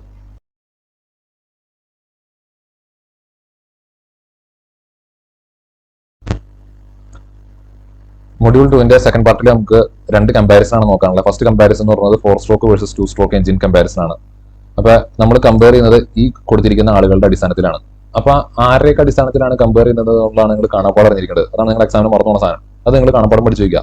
അതിനുശേഷം ഒരു തവണ പഠിച്ചു കഴിഞ്ഞാൽ അതിനുശേഷം അതിന്റെ അകത്ത് എഴുതേണ്ട കാര്യങ്ങൾ നിങ്ങൾക്ക് സ്വന്തമായിട്ട് ഓർമ്മ വരും. അപ്പൊ ഇതേ രീതിയിലാണ് നിങ്ങൾ എഴുതേണ്ടത്. 4 സ്ട്രോക്കും 2 സ്ട്രോക്കും കമ്പയർ ചെയ്താൽ പറഞ്ഞ ഇതേ രീതിയിൽ ബോക്സ് ആയിട്ട് തിരിച്ച് ഓരോന്നും അതിന്റേതായ കളത്തിൽ വേണം എഴുതി പോകാനായിട്ട്. അപ്പൊ എന്തിന്റെ അടിസ്ഥാനത്തിലാണ് നമ്മൾ ക്ലാസിഫൈ ചെയ്യാൻ നോക്കാം. ഫസ്റ്റ് സ്ട്രോക്ക് ആണ്. സ്ട്രോക്കിന്റെ ബേസിൽ നമുക്കറിയാം 4 സ്ട്രോക്ക് ആണെങ്കിൽ 4 സ്ട്രോക്ക് ഉണ്ടാവും, 2 സ്ട്രോക്കിന് 2 സ്ട്രോക്ക് ഉണ്ടാവുള്ളൂ അല്ലെ. 4 സ്ട്രോക്ക് ആണെങ്കിൽ 4 സ്ട്രോക്കുകൾ, 2 സ്ട്രോക്ക് ആണെങ്കിൽ അപ്വേർഡ് ഡൗൺവേർഡ് സ്ട്രോക്ക് മാത്രമേ ഉള്ളൂ. ഇനി പവറിന്റെ കാര്യം പറയുകയാണെങ്കിൽ 4 സ്ട്രോക്കിന്റെ കേസിൽ 4 സ്ട്രോക്ക് കൂടുമ്പോഴാണ് ഒരു തവണ പവർ പ്രൊഡ്യൂസ് ചെയ്യുന്നത്. നമ്മൾ കണ്ടായിരുന്നു 4 സ്ട്രോക്കിന്റെ അകത്ത് പവർ സ്ട്രോക്ക് എന്ന് പറഞ്ഞാൽ ഒറ്റ സ്ട്രോക്കിൽ മാത്രമേ പവർ പ്രൊഡ്യൂസ് ചെയ്യുള്ളൂ. അപ്പൊ 4 സ്ട്രോക്ക് കൂടുമ്പോഴാണ് പവർ കൂടി പ്രൊഡ്യൂസ് ചെയ്യുള്ളൂ. 2 സ്ട്രോക്കിന്റെ കേസിൽ ഓരോ 2 സ്ട്രോക്കിലും പവർ പ്രൊഡ്യൂസ് ചെയ്യും. ഓരോ 2 സ്ട്രോക്ക് കൂടുമ്പോഴും അതിന്റെ അകത്ത് ഒരെണ്ണം പവർ ആയിരിക്കും, ഒരെണ്ണത്തിൽ പവർ ഉണ്ടാവും. ഇനി എക്സോസ്റ്റ് ഗ്യാസിന്റെ കേസ് പറയുകയാണെങ്കിൽ ഫോർ സ്ട്രോക്കിന്റെ അകത്ത് എക്സോസ്റ്റ് ഗ്യാസ് വെളിയിലോട്ട് പോകുന്നത് എങ്ങനെയാണ്? ഫോർ സ്ട്രോക്കിന്റെ കേസിൽ എക്സോസ്റ്റ് ഗ്യാസ് വെളിയിലോട്ട് പോകുന്നത് എക്സോസ്റ്റ് സ്ട്രോക്കിൽ നമ്മുടെ പിസ്റ്റൺ ബി ഡി സിൽ ടി ഡി സിലേക്ക് പോകുന്ന സമയത്ത് അത് എക്സോസ്റ്റ് ഗ്യാസിനെ പുറത്തോട്ട് തള്ളിക്കളയും. പിസ്റ്റന്റെ മൂവ്മെന്റ് ആണ് എക്സോസ്റ്റ് ഗ്യാസിനെ പുറത്തോട്ട് തള്ളിക്കളയുന്നത്. പക്ഷേ ടു സ്ട്രോക്ക് എഞ്ചിന്റെ അകത്ത് നമ്മൾ കണ്ടായിരുന്നു സ്കാവെഞ്ചിങ് എന്ന് പറയുന്ന ഓപ്പറേഷൻ വഴിയാണ് ഈ പറയുന്ന എക്സോസ്റ്റ് ഗ്യാസിനെ വെളിയിലോട്ട് തള്ളിക്കളയണത്. ഫ്യൂവൽ മേലോട്ട് കയറി വരുമ്പോൾ അവിടെ സ്കാവെഞ്ചിങ് എന്ന് പറയുന്ന ഓപ്പറേഷൻ വഴിയാണ് ഗ്യാസിനെ പുറത്തോട്ട് തള്ളിക്കളയുന്നത്, എക്സോസ്റ്റ് ഗ്യാസിനെ വെളിയിലോട്ട് തള്ളിക്കളയുന്നത്. ഇനി ഫോർ സ്ട്രോക്കിന്റെ കേസിൽ ക്രാങ്ക് കേസിന് വലിയ ഇമ്പോർട്ടൻസ് ഒന്നും ഇല്ലായിരുന്നു. നമ്മളത് പഠിച്ച സമയത്ത് ക്രാങ്ക് കേസിന്റെ അകത്തോട്ട് ഫ്യൂവൽ കയറിയൊന്നും മനില്ല. പക്ഷേ ടു സ്ട്രോക്കിൽ അങ്ങനെയല്ല, ഫ്യൂവൽ അഡ്മിറ്റ് ചെയ്യുന്നത്, ഫ്യൂവൽ അകത്തോട്ട് കയറുന്നത് എങ്ങടേക്കായിരുന്നു? ഇൻലെറ്റ് പോർട്ട് വഴി ഫ്യൂവൽ കയറുന്നത് ക്രാങ്ക് കേസിന്റെ അകത്തോട്ടായിരുന്നു.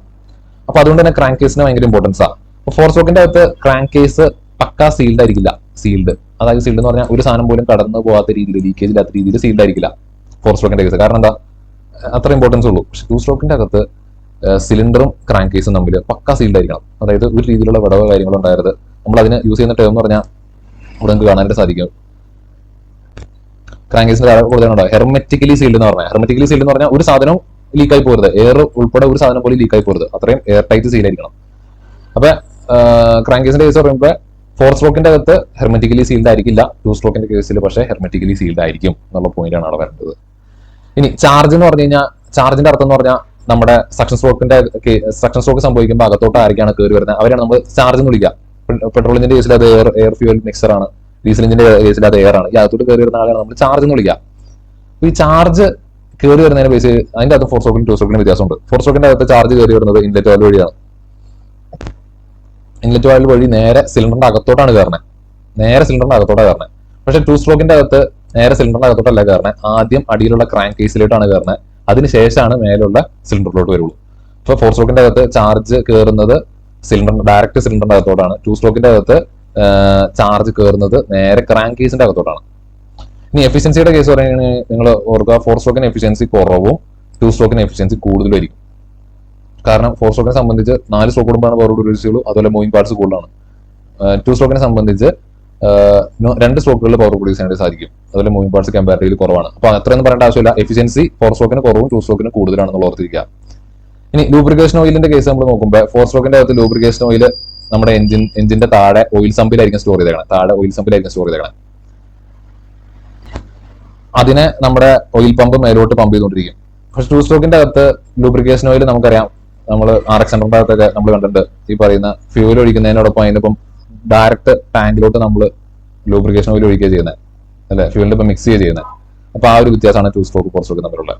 അപ്പൊ ഈ പറയുന്ന ആളുകളുടെ ബേസ് ചെയ്തിട്ടാണ് നമ്മൾ ഇവരെ ക്ലാസിഫൈ ചെയ്യുന്നത്. അപ്പൊ ഇവർ ഓരോരുത്തരെ കാണുമ്പോൾ ആ വ്യത്യാസം എന്താണെന്ന് നമ്മൾ പറയാൻ പറ്റും. സ്ട്രോക്ക്, ഒരാൾക്ക് 4 സ്ട്രോക്ക്, ഒരാൾക്ക് 2 സ്ട്രോക്ക്. പവർ, ഒരാൾ 4 സ്ട്രോക്കിൽ പവർ പ്രൊഡ്യൂസ് ചെയ്യും, മറ്റേ 2 സ്ട്രോക്കിൽ പവർ പ്രൊഡ്യൂസ് ചെയ്യും. എക്സോസ്റ്റ് ഗ്യാസ്, ഒരെണ്ണത്തിൽ എക്സോസ്റ്റ് ഗ്യാസിനെ വെളിയിലോട്ട് തള്ളിക്കളയുന്നത് പിസ്റ്റന്റെ മൂവ്മെന്റ് ആണ്, ഒരെണ്ണത്തിൽ എക്സോസ്റ്റ് ഗ്യാസിനെ വെളിയിലോട്ട് തള്ളിക്കളയുന്നത് സ്കാവെഞ്ചിങ് ഓപ്പറേഷൻ ആണ്. ക്രാങ്ക് കേസ്, ഒരെണ്ണത്തിൽ ക്രാങ്ക് കേസ് ഹെർമെറ്റിക്കലി സീൽഡ് ആണ്, മറ്റേ അത് ഹെർമെറ്റിക്കലി സീൽഡ് അല്ല. ചാർജിന്റെ കേസ് പറയുകയാണെങ്കിൽ ഫോർ സ്ട്രോക്കിൽ ചാർജ് നേരെ കയറുന്നത് എഞ്ചിൻ സിലിണ്ടറിലോട്ടാണ്, ടു സ്ട്രോക്കിൽ നേരെ കയറുന്നത് ക്രാങ്ക് കേസിലോട്ടാണ്. എഫിഷ്യൻസി ഫോർ സ്ട്രോക്കിന് ലോയും ടു സ്ട്രോക്കിന് ഹൈയും. ലൂബ്രിക്കേഷൻ ഓയിൽ ഫോർ സ്ട്രോക്കിന്റെ കേസിൽ സമ്പിലാണ് ഇരിക്കുന്നത്, അത് ഓയിൽ പമ്പ് മേലോട്ട് പമ്പ് ചെയ്തുകൊണ്ടിരിക്കും. ടു സ്ട്രോക്കിന്റെ കേസിൽ ലൂബ്രിക്കേഷൻ ഓയിൽ നമ്മൾ ഡയറക്റ്റ് ഫ്യൂവലായിട്ട് മിക്സ് ആണ് ചെയ്യുന്നത്. അപ്പൊ ഈ രീതിയിൽ ഇപ്പൊ ഞാൻ പറഞ്ഞ പോലെ ഈ ഓരോ പോയിന്റ് കണ്ടു കഴിഞ്ഞാൽ പറയാനായിട്ടും എഴുതാനായിട്ട് നിങ്ങൾക്ക് സാധിക്കണം. അപ്പൊ നിങ്ങൾ മറന്നു പോണ സാധനം ആരെയൊക്കെ വെച്ചിട്ടാണ് നമ്മൾ കമ്പയർ ചെയ്യുന്നത് എന്നുള്ളതാണ്. അപ്പൊ അത് പഠിക്കാനായിട്ടാണ് നമ്മൾ താഴെ ഒരു കോഡ് രൂപത്തിൽ കൊടുത്തേക്കണേ. അപ്പൊ ഈ കോഡ് നിങ്ങൾ പഠിച്ചിട്ട് പോവാം.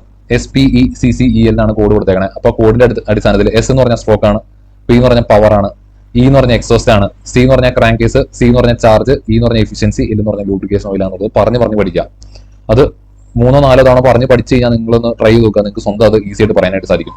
ഇത്രയും കാണാപ്പാട് കൊടുത്തിരിക്കുമ്പോൾ മറന്നുപോകാനുള്ള സാധ്യതയുണ്ട്. അതുകൊണ്ടാണ് ഇതുപോലുള്ള കോഡുകൾ വെച്ചിട്ട് നമ്മൾ ഈസി ആയിട്ട് നമ്മുടെ തലയിൽ ആ സാധനത്തിനെ സ്റ്റോർ ചെയ്യണം. 2-3 തവണ ഈ സാധനം വായിച്ചു നോക്കിയതിന് ശേഷം, ഈ കോഡ് വെച്ചിട്ട് പറഞ്ഞു നോക്കിയതിന് ശേഷം നിങ്ങൾ ആ കോഡ് മാത്രം വെച്ചിട്ട്, വേറെ എഴുതിയേക്കണ കാണാൻ പറ്റാത്ത രീതിയിൽ കോഡ് മാത്രം വെച്ചിട്ട് നിങ്ങളൊന്ന് പറഞ്ഞു നോക്കുക. S എന്ന് പറഞ്ഞ സ്ട്രോക്ക്, P എന്ന് പറഞ്ഞ പവർ, E എന്ന് പറഞ്ഞ എക്സോസ്റ്റ്, C എന്ന് പറഞ്ഞ ചാർജ്, ക്രാങ്ക് കേസ്, എഫിഷ്യൻസി, അതുപോലെ തന്നെ ലൂബ്രിക്കേഷൻ ഓയിൽ. ഈ രീതിയിൽ പഠിക്കാനായിട്ട് നിങ്ങൾക്ക് സാധിക്കണം. ഓക്കെ, അപ്പൊ ഈ ഒരു കോഡ് ഓർത്ത് വയ്ക്കുക. ആ കോഡിനനുസരിച്ച് ആരൊക്കെയാണ് താരതമ്യം ചെയ്യുന്നത് എന്നുള്ളത് എഴുതുക. അതിനുശേഷം അവർ കമ്പയർ ചെയ്ത് ബോക്സ് വരച്ച് 2ആയിട്ട് തിരിച്ചെഴുതുക. ആ രീതിയിലാണ് പരീക്ഷയ്ക്ക് പഠിക്കാനായിട്ട്. ഇനി അടുത്ത comparison of SI and CI. Spark ignition എന്ന് പറഞ്ഞാൽ പെട്രോളാണ് നമുക്കറിയാം, കംപ്രഷൻ ഇഗ്നീഷൻ എന്ന് പറഞ്ഞാൽ ഡീസലാണ് നമുക്കറിയാം. അപ്പൊ ചിലർക്കെങ്കിലും അറിയാത്തവരുണ്ട്, അവർക്ക് വേണ്ടി നമ്മളോട് പറയാം. സ്പാർക്ക് ഇഗ്നീഷൻ വിളിക്കാനുള്ള കാരണം, പെട്രോൾ എഞ്ചിനെ സ്പാർക്ക് ഇഗ്നീഷൻ വിളിക്കാനുള്ള കാരണം, അതിന്റെ അകത്ത് ഫ്യൂവൽ കത്തുന്നത് സ്പാർക്ക് പ്ലഗ് വഴിയാണ്. ഇഗ്നീഷൻ സംഭവിക്കുന്നത് സ്പാർക്ക് പ്ലഗിന്റെ സഹായത്തോടെയാണ്. പക്ഷേ ഡീസൽ എഞ്ചിന്റെ കേസിൽ നമുക്കറിയാം സ്പാർക്ക് പ്ലഗ് എന്ന് പറഞ്ഞ സാധനമില്ല. അവിടെ ഫ്യൂവൽ സെൽഫ് ഇഗ്നീഷനാണ്, തന്നെ കത്തുപിടിക്കുകയാണ്. അവിടെ തീപ്പൊരി കൊടുക്കാനായിട്ട് സ്പാർക്ക് പ്ലഗ് ഇല്ല. അവിടെ ഫ്യൂവലിന്റെ കംപ്രഷൻ മൂലം തന്നെ കത്തുപിടിക്കുകയാണ്. അതുകൊണ്ടാണ് നമ്മൾ അതിനെ കംപ്രഷൻ ഇഗ്നിഷൻ വിളിക്കാനുള്ള കാരണം. അപ്പോൾ മേലെ കമ്പാരിസൺ പഠിച്ച പോലെ തന്നെ ഈ കൊടുത്തിരിക്കുന്ന ആളുകളുടെ അടിസ്ഥാനത്തിലാണ് നമ്മൾ ഇവരെയും കമ്പയർ ചെയ്യണത്. അപ്പോൾ ഈ കമ്പയർ ചെയ്യുന്ന ആളുകളുണ്ടല്ലോ, കമ്പയർ ചെയ്യുന്ന ഫാക്ടേഴ്സ്, ആ ഫാക്ടേഴ്സ് ഓർത്തിരിക്കാനായിട്ട് ഇവിടെ നമ്മൾ കോഡ് യൂസ് ചെയ്തിട്ടുണ്ട്. ആ കോഡ് ഉപയോഗിച്ചിട്ട് തന്നെ പഠിക്കാം കേട്ടോ, ഓർത്ത് വെച്ച്.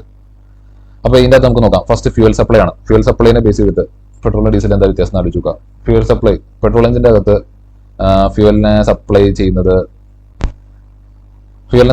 കാർബറേറ്റർ ആണ് അല്ലെ. ഇപ്പോഴത്തെ സിസ്റ്റം ഒക്കെ മാറിയിട്ടുണ്ട്, പക്ഷെ എന്നാലും നമ്മളിവിടെ പഴയ കൺവെൻഷണൽ രീതിയിലാണ് പഠിക്കുന്നത്. അപ്പോൾ കാർബറേറ്റർ ആണ് എയറിനെ ഫ്യൂവലിനെ മിക്സ് ചെയ്ത് ഫ്യൂവലിനെ എഞ്ചിന്റെ അകത്തോട്ട് സപ്ലൈ ചെയ്യുന്നത്. ഇപ്പോൾ പെട്രോൾ എഞ്ചിനിൽ കാർബറേറ്റർ, ഡീസൽ എഞ്ചിനിൽ പക്ഷേ കാർബറേറ്റർ ഇല്ല. അവിടെ സിലിണ്ടർ അകത്തോട്ട് എയർ മാത്രമേ കയറി വരുള്ളൂ. ഫ്യൂവലിനെ ഇഞ്ചെക്ട് ചെയ്യുന്നത് ഫ്യൂവൽ ഇഞ്ചക്ടർ ആണ്. സിലിണ്ടർ അകത്തോട്ട് ഫ്യൂവൽ ഇഞ്ചെക്ട് ചെയ്യുന്നത് ഫ്യൂവൽ ഇഞ്ചക്ടർ. പെട്രോൾ എഞ്ചിനിൽ ഫ്യൂവലിനെ സപ്ലൈ ചെയ്യുന്ന കാർബറേറ്ററും ഡീസൽ എഞ്ചിന്റെ അകത്ത് ഫ്യൂവലിനെ സപ്ലൈ ചെയ്യുന്നത് ഫ്യൂവൽ ഇഞ്ചക്ടറും ആണ്. രണ്ടാമത് ഇഗ്നീഷൻ, കത്തുപിടിക്കുന്നത് എങ്ങനെയാണുള്ളത്. ഇപ്പോൾ കമ്പഷൻ എന്നും പറയാറുണ്ട്, ഇഗ്നീഷൻ എന്നും പറയാറുണ്ട്. ഓക്കെ, രണ്ട് ടേം ഓർത്തിരിക്കുക. ഇഗ്നീഷൻ, പെട്രോൾ എഞ്ചിനിൽ ഇഗ്നീഷൻ നടക്കുന്നത് സ്പാർക്ക് പ്ലഗ് വഴിയാണ്, യൂസിങ് സ്പാർക്ക് പ്ലഗ്. ഡീസൽ എഞ്ചിന്റെ അകത്ത് ഇഗ്നീഷൻ നടക്കുന്നത് സെൽഫ് ഇഗ്നീഷൻ ആണ്, തന്നെ കത്തുപിടിക്കുക, അല്ലെങ്കിൽ കംപ്രഷൻ ഇഗ്നീഷൻ ആണ്.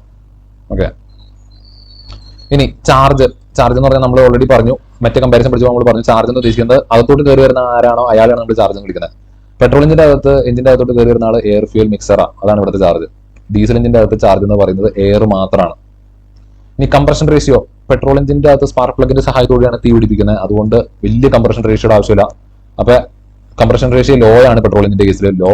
ഇനി ഡീസൽ എഞ്ചിന്റെ കേസിൽ പക്ഷേ കംപ്രഷൻ റേഷ്യോ ഹൈ ആണ്, കാരണം ഡീസൽ എഞ്ചിന് ഈ കംപ്രഷൻ കൊണ്ട് മാത്രമാണ് തീ ഉണ്ടാക്കാനായിട്ട്. ഇപ്പൊ കംപ്രഷൻ അതിനനുസരിച്ച് ഹൈ ആയിരിക്കണം.